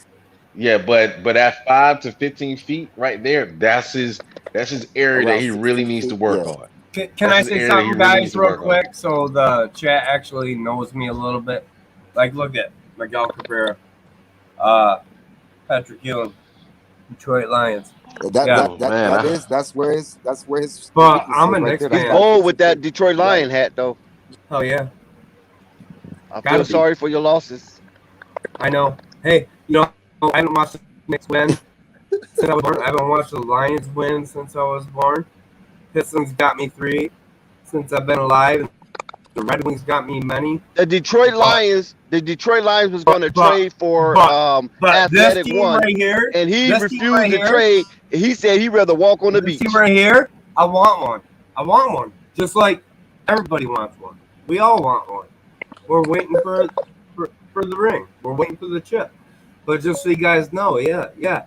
I'm not from New York. I'm not straight up from New York. I went to Pistons games. I watched Patrick Ewing back in the day at the Palace of Auburn Hills. I watched Barry Sanders and all that, but I'm not from New York. So, but I love my Knicks. Herman Moore was my fantasy wide receiver back in the day. Shout out to the Knicks. All I gotta say is y'all couldn't even give him playoffs. That's blasphemy. If we talking football, all I gotta say is I feel bad for Giants fans right now. Yeah, let's get back that basketball. But that what is the score? I shut the game off and came on here. Is Washington beating them down? Washington won by a field goal. Yeah, man, it is, man. That's that. Lost Yeah. So that in between game from 5 to 15 feet. That's Lonzo where he really has to really improve on. So if he improves on that, and just basically going to the thing is though he finishes great at the rim, he just didn't go there often. So he has to go to the rim more often because it seems like he finishes at the rim. It's just that 5 to 15 feet, that he really needs to really hone in on and really work his skill set at. Yeah, we know. I ain't gonna lie, I broke a couple of remotes as well because he didn't finish at the rim a lot. I'm like, man, how did he miss that layup? How come he just free didn't throws? Man, the dude was just like, good Lord, bro. Like 700%. Like games where he had 18, where he should have had 27. Just on some easy shit. And he didn't. It's games where he had 12, where he should have had 20. And I'm just like, bro, if he could just that's why I'm like, man, you know what I mean? It's because it's there. It's there. You keep seeing. And we can talk about him scoring, but really he needs to get to the free throw line more. Once he starts getting to the free throw line more. I'd like to ask the chat a question. Chat, give us some questions to talk about right now. Bro, the second he starts going to the free throw line more than once a game, if he goes 2 or 3 times a game, my goodness. He will this year. Sorry, so am I stupid for this? All right, he averaged 14.6 going to the line once, not even once a game. One. Right? Was it 1.2 once a game? So if he goes to the line 4 times a game, 17, just off that strength, right? Just off the strength of going to the line 4 times a game, he can average 17 points. Right. And not even going outside the box of the scoring and trying to be a scorer. And no, just within the game. No, listen. But even you being fair and saying that, but where Lonzo stands, we're trying to over exaggerate what he is. That's it's so wild when you hear people talk about this, bro. We're saying okay. The thing about it, Ray, is if Lonzo scores, you're cutting in and out, Dante. No, if Lonzo scores 22 points a game on this team, it's a problem. He needs to be around 17, 18, but his assist. Dante, I don't know if your voice is away from the mic. That's athletic. That's athletic. Okay, athletic. You need to get up to the mic, bro. I couldn't hear you or understand you. See, and that's the thing too that I personally don't like, how everyone is specifying how Lonzo needs to average 20. If Lonzo averages 20 points on this team, then basically what's the point of having DeMar DeRozan and Vucevic? Right. You're basically paying them for nothing. Right. Yeah. Right. So Lonzo needs to be in that he needs to be in that 16 to 18 range. But what's going to set him apart from everyone else and other point guards is his assists and his defense. And his rebounds too. And his rebounds, yes, I agree. Yeah. So that's what sets him apart. Hold on one second. I disagree. Yeah, me too. I disagree as well. I disagree. Let me go first, Ray. Let me go first because I know you're gonna chop it up. Go ahead. The only reason why I would disagree with that is because if they plan on running the style that Lonzo said they're gonna run, if they plan on running the style that Donovan said they're gonna run, if they plan on running the style that Zach LaVine co-signed, then it's not going to be that difficult because they're going to have so many possessions Now, if they're running a half court offense, if they're slowing it down, of course Lonzo's not going to average nowhere near that.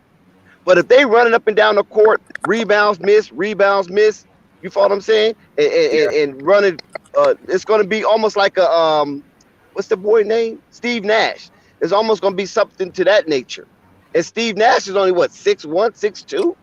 You follow what I'm saying? And he was scoring what 23 points. Yeah. No, he wasn't. Nah, his Steve MVP Nash averaged. His Steve MVP Nash was averaged 17.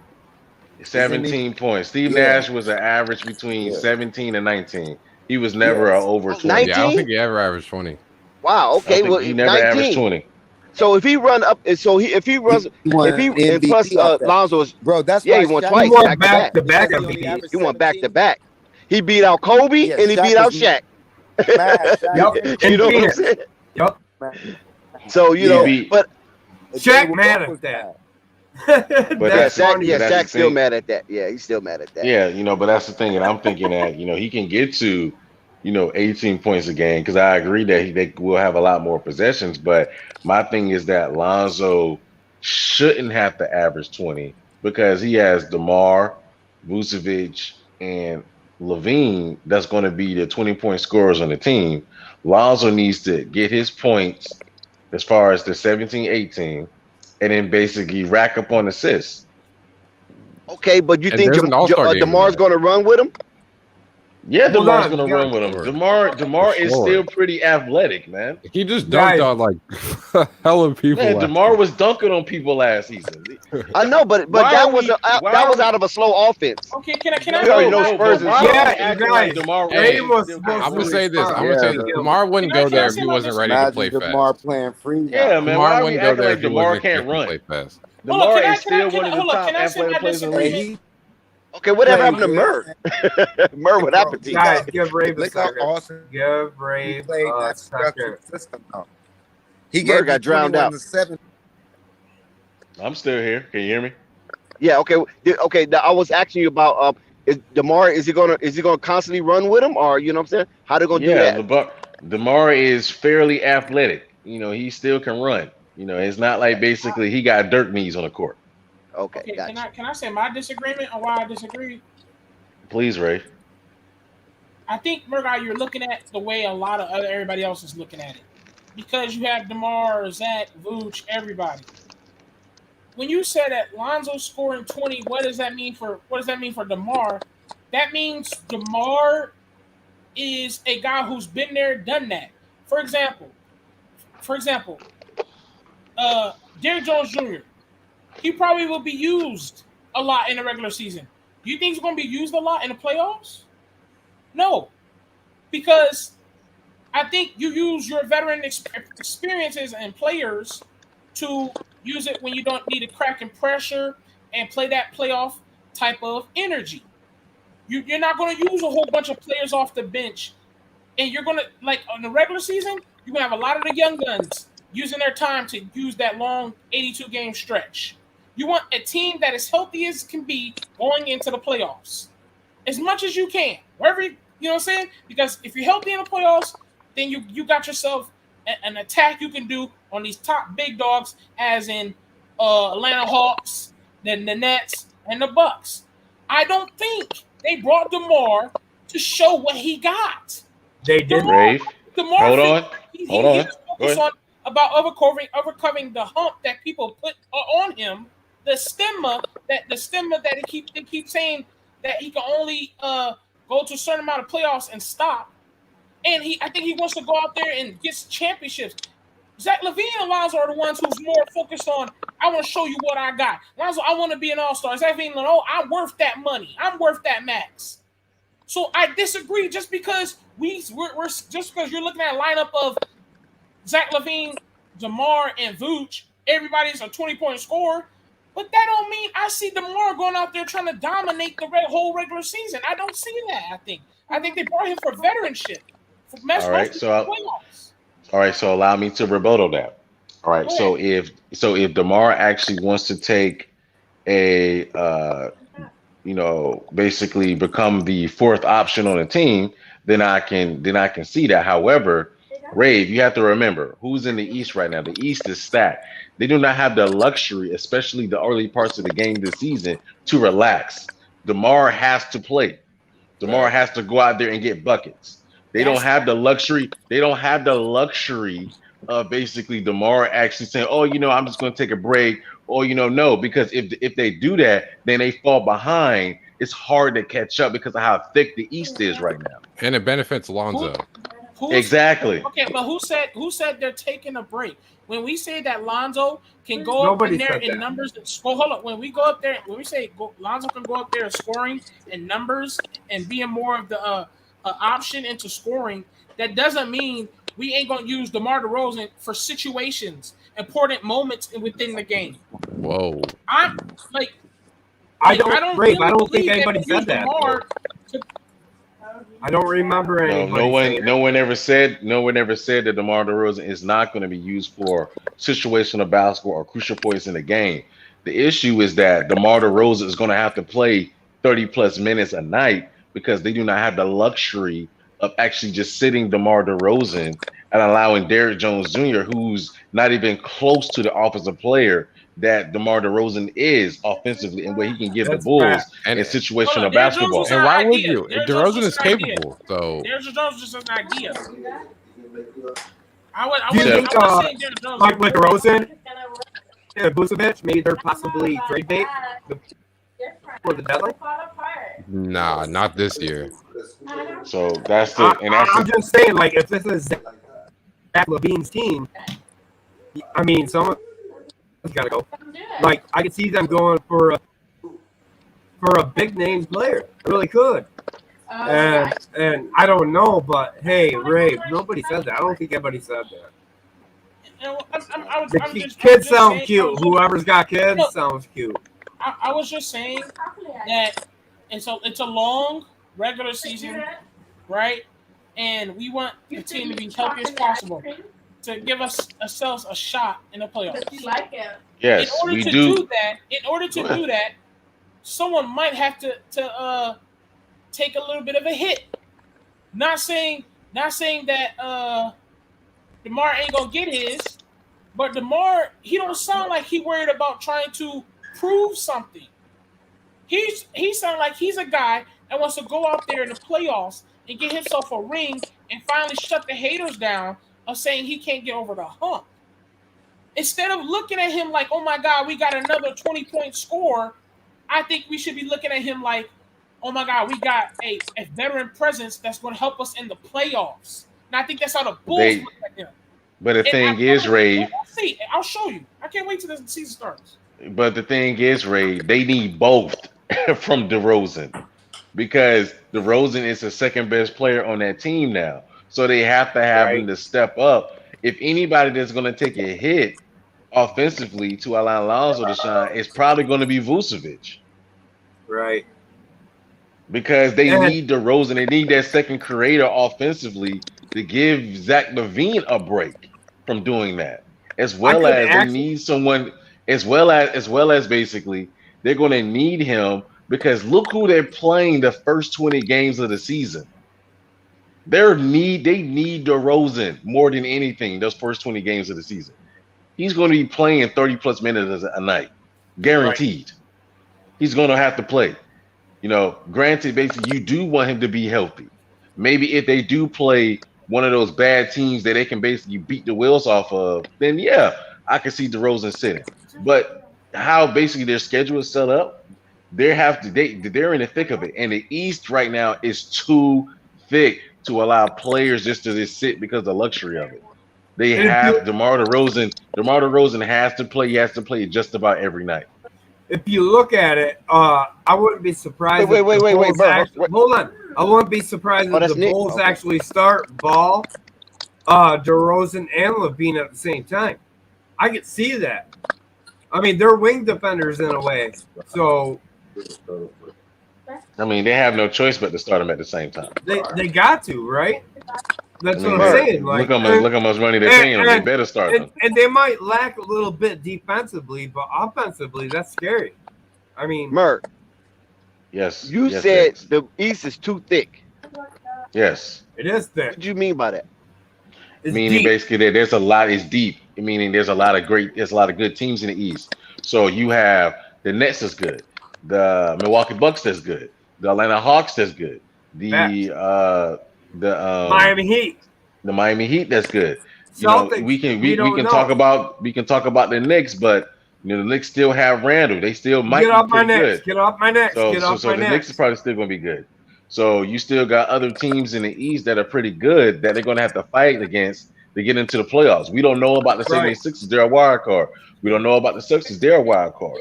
So there are still a lot of teams in the East that they have to compete against to get to that third seed. Because anything third seed and below is wide open. But you got to fight for that. It's going to be a dogfight in the East this year. That makes The sense. East got way better this year. The East third, is back 3 to and below the 90s, is makes sense. and the Okay. West Yeah. is That makes back sense to the now. 90s. The East is back to the 90s. The East is the conference, in my opinion.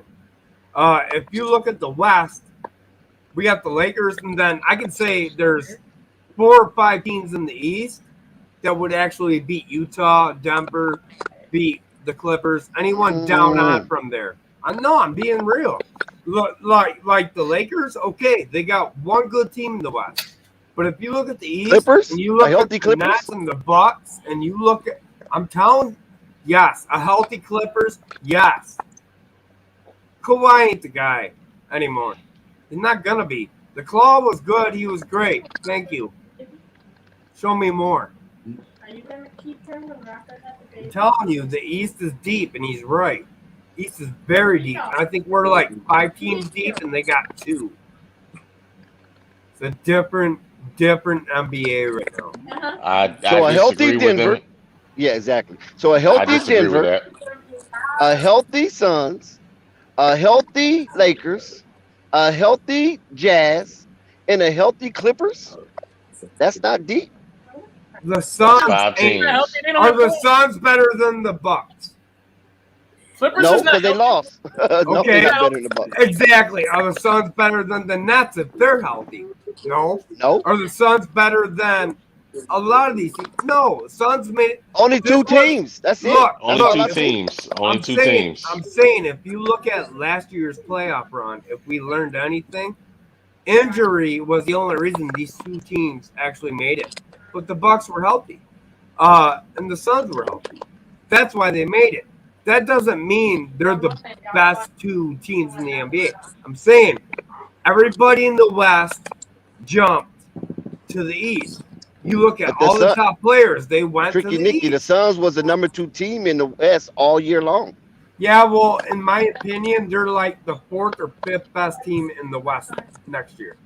And out of the NBA, I'd rate them like 8 or 9 because the East is deep. All right, okay.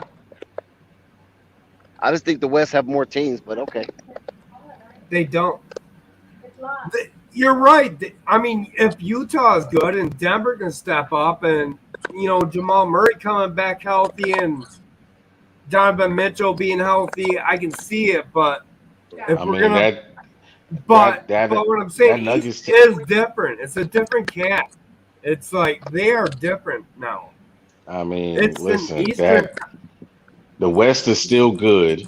The West still has 5 teams that's basically we know that's going to make the playoffs, and everybody else is going to be scratching 8 for better them. make it, but The rest of the 3 teams from that 6 to 8 spot are going to be scratching and try to get into the playoffs. They just say first round elimination. That's all they gonna be. So West, what he's saying is West is basically kind of top. 'Cause they got to heavy, play somebody. But the East are top heavy, and they got 4 through 8 seeds, strong teams.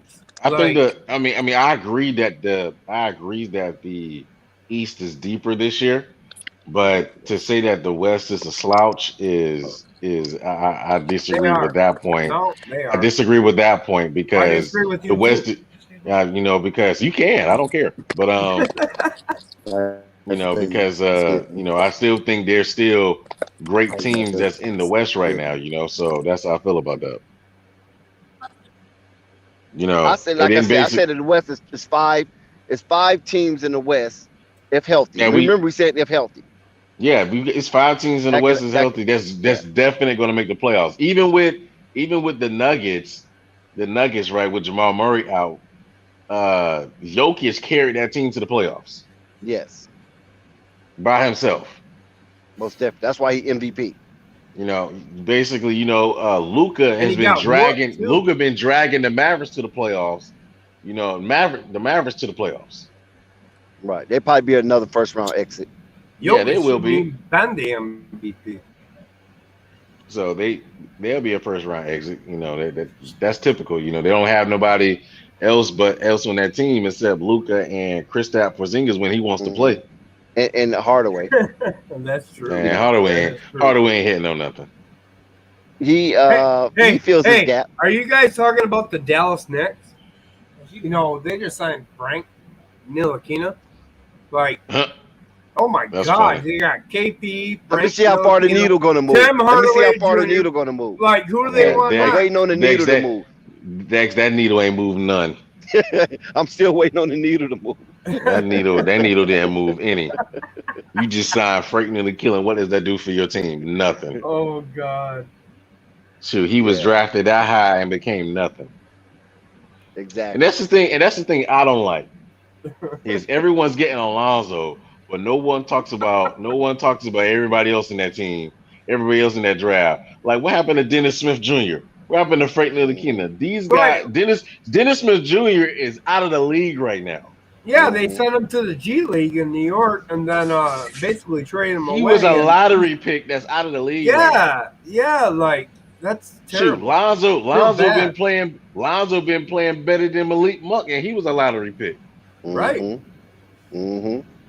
Weird. Malik Monk is one leg out too. Like that. Don't give them the facts like that. They don't want to hear that. No, but it is real talk. I mean, that is facts. Like Dennis Smith Jr., I don't think any of us saw like being out of the league. He remind me of an old school Harold Miner, in my opinion. Well, Calvin Lewis said Dennis is Isaiah important, Ryder. so Portland must have picked him up. Well, I hope so.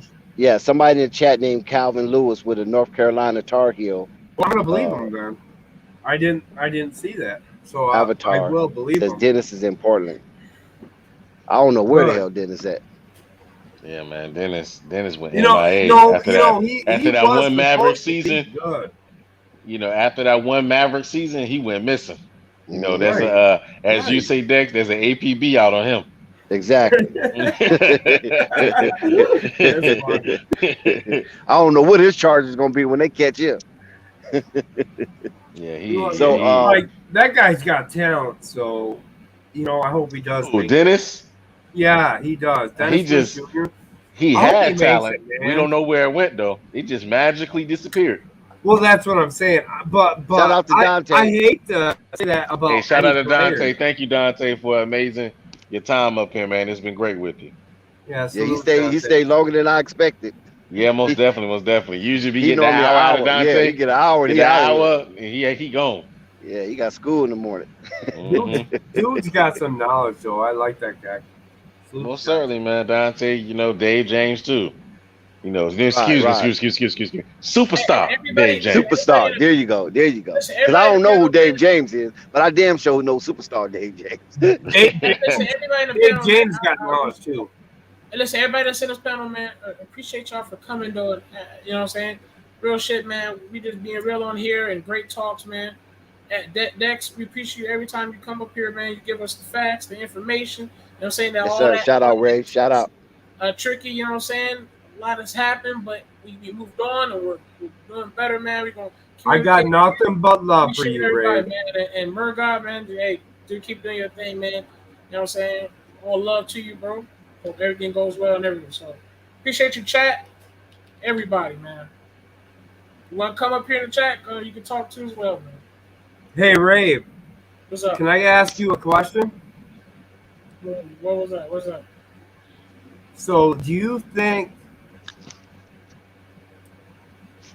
LaMelo Ball, let's go to LaMelo for a second, in Charlotte, has a chance in Charlotte to win a ring within the next 5 years or do you think he's going to be traded within 5 years? No, LaMelo's not re-signing. Thank you. That was Okay. my. You want me to? You want the prefix? I or want you want the everybody to suffix? talk. Go ahead, Dex. Drop it on them, Dex. Okay.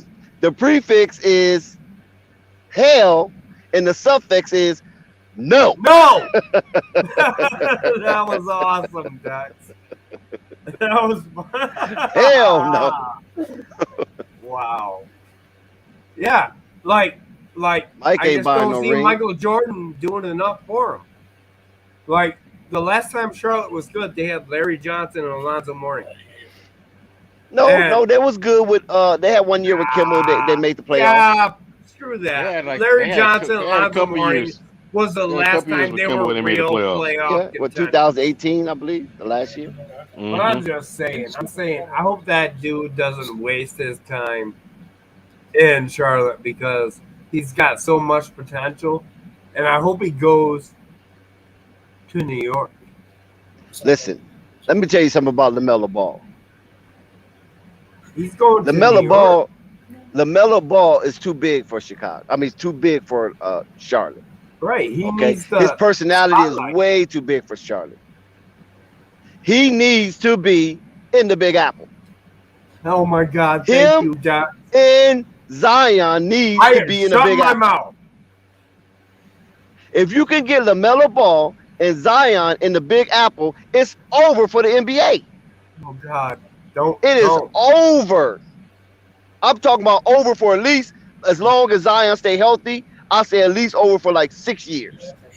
They will have a deep 6-year run if you can get LaMelo Ball and Zion Williams in the New York Knicks. Because you know why it's over? Not just because of their talent, not just because of their personality, because that is the most high value franchise in the NBA. And once they get cooking, they ain't gonna stop it. The only thing that's gonna stop them from cooking is old age. If Zion comes, though, that means Randall is a goner, and for LaMelo to come means RJ's a goner. I hope they keep one of the two, and I prefer RJ. But you're right. Oh my God! Can you imagine the Madison Square Garden with LaMelo Ball and Zion Williamson? The reason I want RJ to say is because he played with Zion at Duke. Like that would be, oh God, man. I can't believe you said that, Dax. I thought you were going a different way, and you just like, I'm speechless. Someone else talk. Go ahead, my bad, Chicken.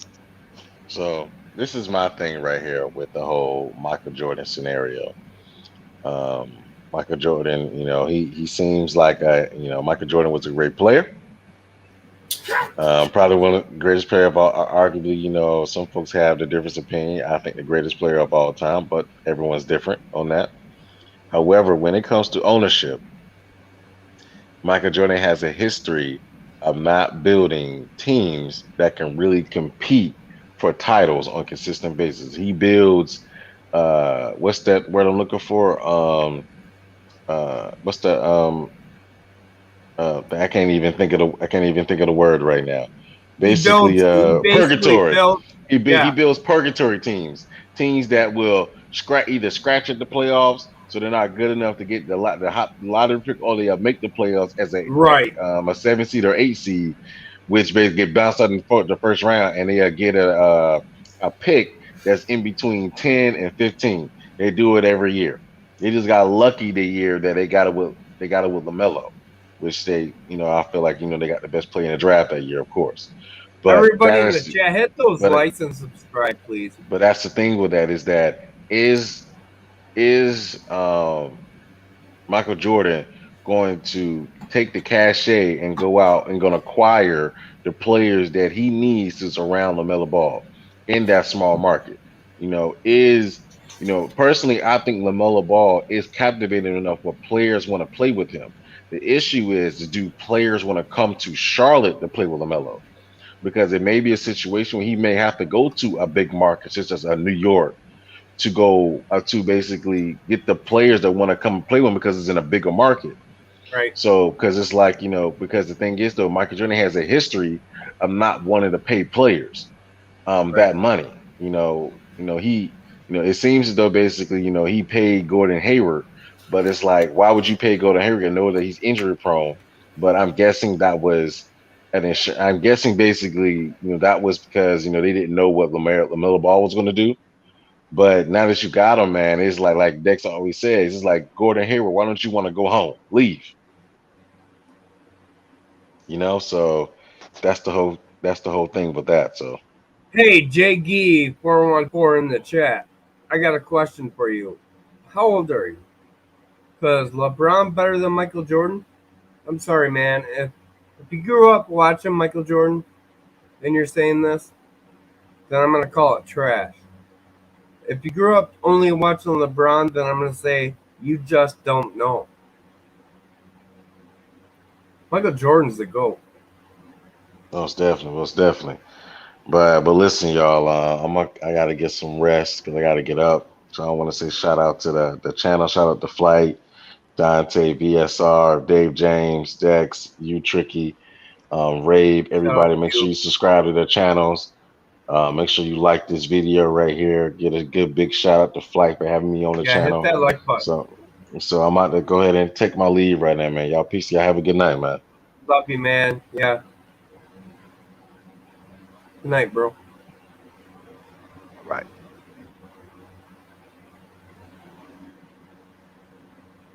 So I guess it's just me. Nobody's talking. Everybody's watching. Y'all not leaving. So chat. Lonzo Ball. What is he going to average this year? Do you think he's going to average 20 points? Do you think he's going to average under 16? Or is he going to be more than 20?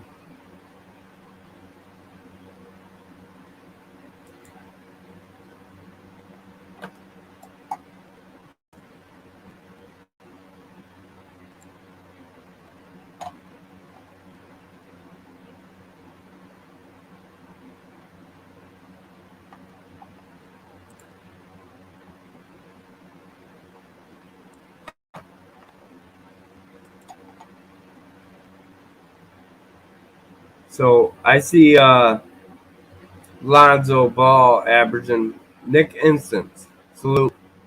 Pelican Champ. Salute.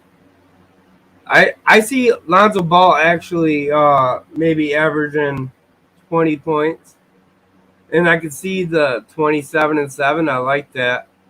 I was gonna go 26-5 is what my prediction. So salute to you, Nick.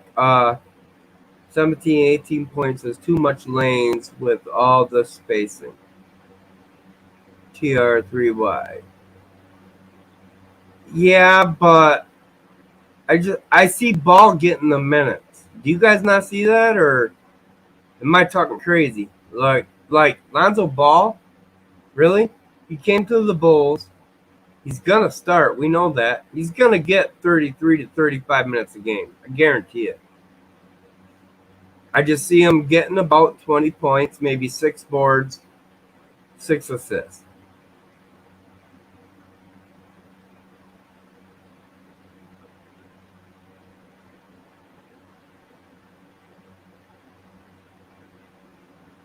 Well, anyways,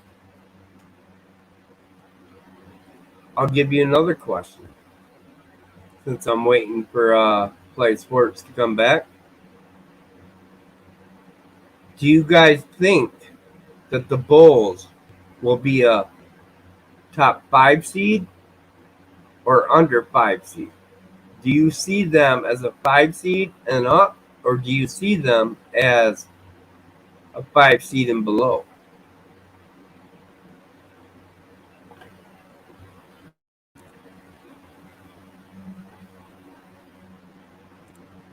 18, 6, and 8 by JG414. That's a good take. I like that. Now, is that 8 assists? I'm guessing. Or are you saying 8 rebounds? 6 assists. I wouldn't be surprised if he does get 20, though. Yeah. Well, that's what I was saying all night, arguing with these guys. Is like, you can't put it past him. Like, he could do it. Yeah, I think Flight Mike is crashed out. Laugh out loud. But you know what? Show's got to go on until he shuts the show down, or obviously I leave. And I'm not going to leave. It's my show now. Tricky Nicky took over this show. Can you imagine that shit? I took over the show. Ha ha ha ha ha. Kind of funny though.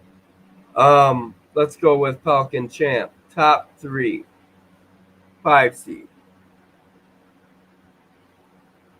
3 to 5 seed, he's saying. I don't see him being a 3 seed. I don't see him being a 4 seed. 5 seed, I can see it. And the only reason is I got Miami Heat ahead of them, the Sixers, the Bucks, the Nets. And I also had the Knicks ahead of them, of course, but that's me. I see you, Tricky. You over there holding it down when everybody left. You're doing a good job. I'm trying, man. I mean, I was watching you from a distance. You're doing a good job. Let's talk basketball now. You watch the NFL? Thank you for coming back, bro. No, bro, I ain't going nowhere. I'll let you sit here so you can talk your mind. Yeah, I didn't know what was happening, but I didn't want your show to fail. So yeah, what did you do? You kept talking. What were you talking about?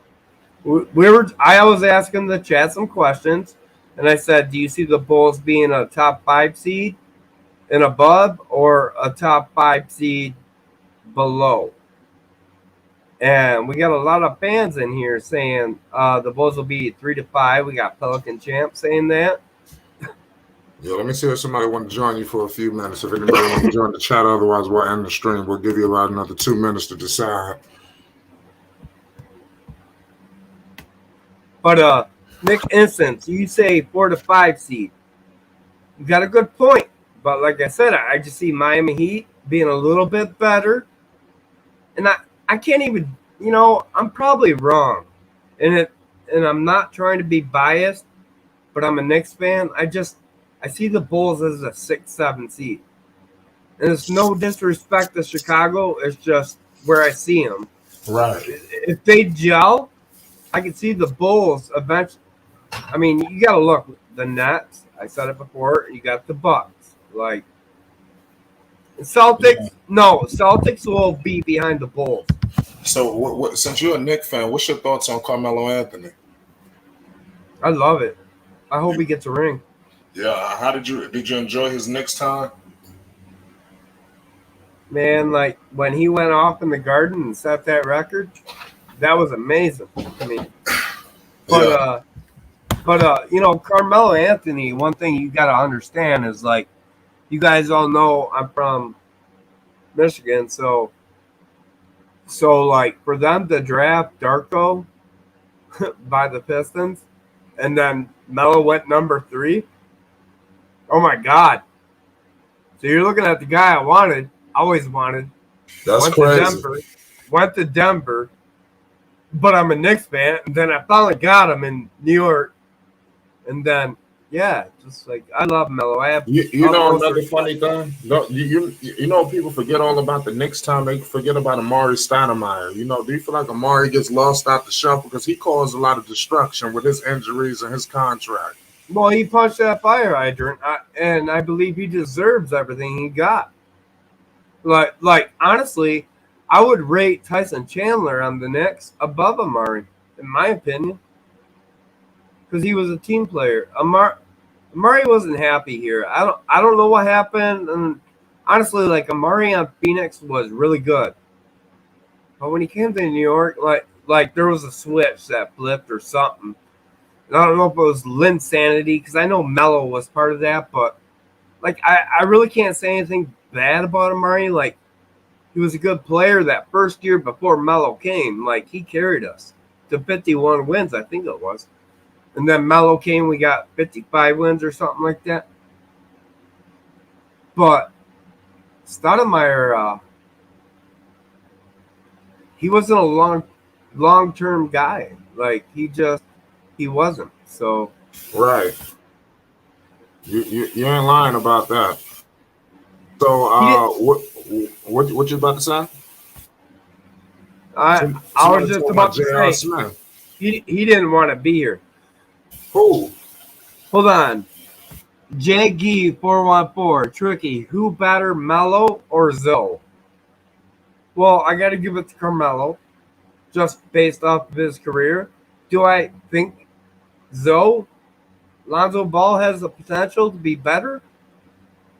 I can't answer that yet. The only thing I can say is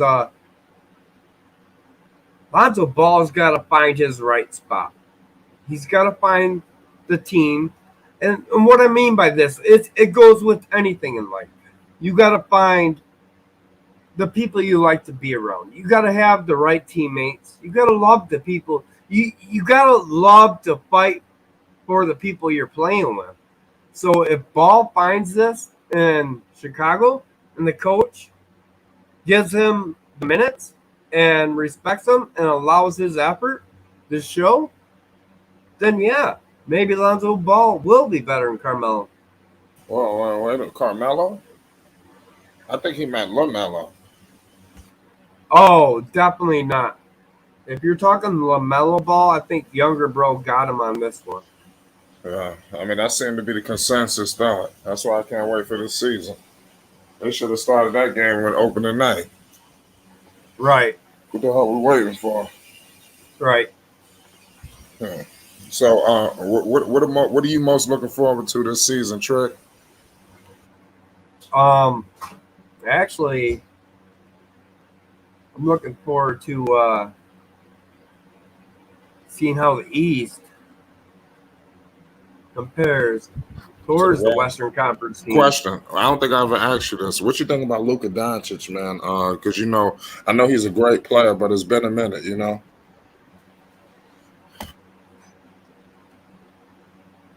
Yeah. Yeah, I'm good. I was just taking a sip. Luka Doncic. Yeah. Yeah, we talked about this before, but maybe you don't remember. But Luka Doncic, he's gonna be in the conversation this year for MVP. Yeah, he always is. And last year he got robbed. Jokic never deserved it. He didn't. He didn't deserve it.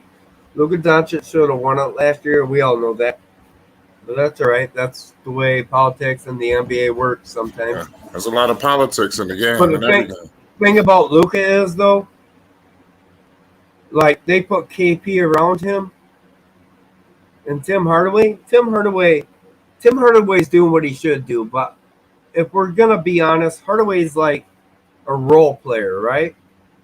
In my opinion, he's a role player. He's a backup or a role player. He's not a starting point guard for a team. That's why you saw Luka handling the ball most times, right? So, and then KP, like in the bubble, performed amazingly against the Clippers. And then we didn't see that since. So, if I'm looking at Luka Doncic, he got a $208 million deal. Right. He's going to perform. He's going to show out. I can see MVP this year. But if Mark Cuban can't maybe trade away KP, I know Cuban stated you guys got to figure it out and make it work.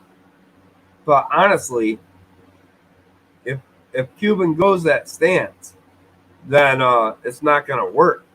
Like, they got to trade KP, get rid of that contract, and they got to bring in a guy with Luka that will help make him work. Can you imagine, like, Dame Lillard and Luka Doncic? That'd be scary, man. Yeah, that'd be scary. But they ain't got the assets. That's what I'm saying. Like if you're trading away KP, and you're That's not trading away, enough. I know it's not enough, but I'm saying what they got to do is, I don't know. Maybe I'm wrong. Maybe KP will turn around this year. In my opinion, watching KP in New York, Listen, he sorry. had to be the number one guy. But we're gonna have to And start then when calling he him went, Chris Snacks. So you're saying KP? We got a name for him here, Chris Snacks. yeah, Kristaps Porzingis. No, Chris Snacks. Okay. No, I'm messing with you, KP. I got you, but that's a nickname I gave him because I can't stand Porzingis. No, I can't either, and I didn't like him in New York, and honestly, Phil drafted him. Phil set us back a couple of years, to be honest. Did. Phil trying to end us. But if I go with Chris Knox, and I'm gonna say Chris Knox from now on, thank you. No, Chris Snacks. Chris Snacks. There you go. Yeah. If I'm going with Chris Snacks, there you go. And he can't hit his 3-point shot to help out Luka, Dallas is doomed. I mean, they're gonna waste that $208 million the next 5 years with Chris Snacks. They got to trade him away. Yeah, man, Chris Snacks, man. It's just he just wasn't it, man. Some people don't want to be the man. Some people want to carry luggage in Dallas, Texas. Well, here's another one though. I got JG414. I keep calling you off, bro, but thank you for being up tonight and being in the chat. Hit that like button, guys. Subscribe. Curry should have won MVP last year. I mean, Curry had a good season. Is that realistic though? I mean, for Golden State to miss the playoffs, to say he should have won it, I think that's part of the reason he didn't win it. Detroit Pistons will tank for Emily Bates 2022 draft. Well, they got Cade Cunningham. What you think about the Pistons? Oh, I love my Pistons. They're rebuilding. I don't think they're gonna tank. I think Cade wants to come out and win. I think he's wrong on that one. I don't know. I don't see the Pistons being a lottery team, but I can see them being maybe a 11th or a 10th round pick type team. Cade's not gonna tank, and neither is the coach, and neither is that. No, Pistons ain't tanking. That team is a lottery team, man. Yep. They were last year. This year, I don't think they are this year though with Cade and I mean Jeremy Grant is pretty good and you still got Killian Hayes and you got guys like that. So I just don't see them being bottom 3. Maybe I'm wrong, but if they are bottom 3, I guess that works out for them because they're young and it's like Philly did. Trust the process, Right. What about the Cavaliers since you're close to Cleveland? Well, their biggest mistake was, I look at the Cavaliers and I go, wow, you took Andre Drummond on the Pistons. You had LPJ. You had Kyrie Irving, like Kevin Love. Kevin Love is their downfall right now because, and I like Kevin Love. No disrespect to him, but like he isn't playing worth his contract anymore, and they're stuck with that, and that's hurting them.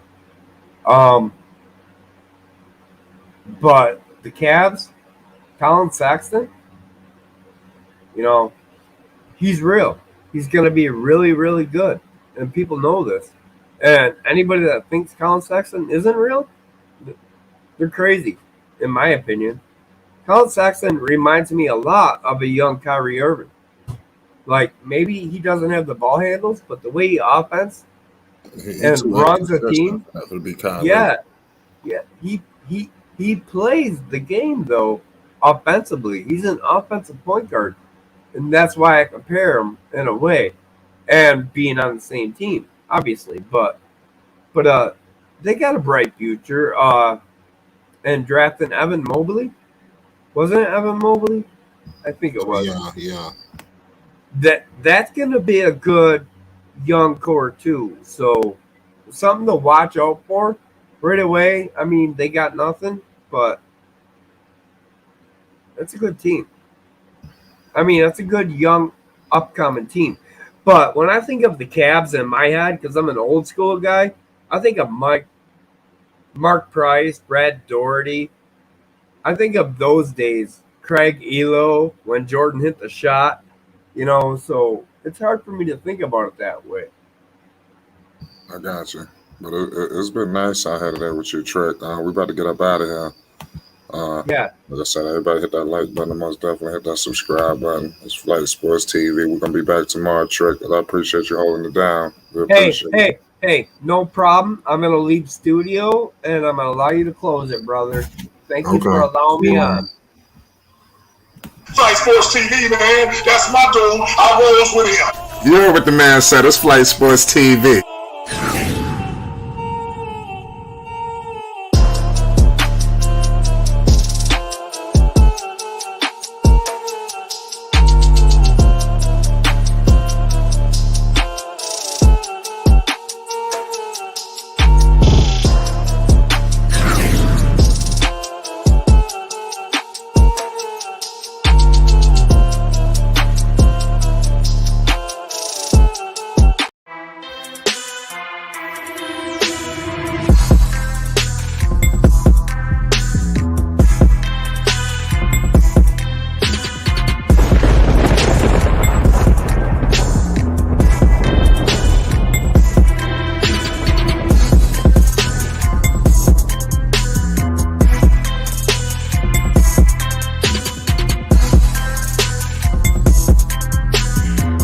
Lonzo Ball Podcast.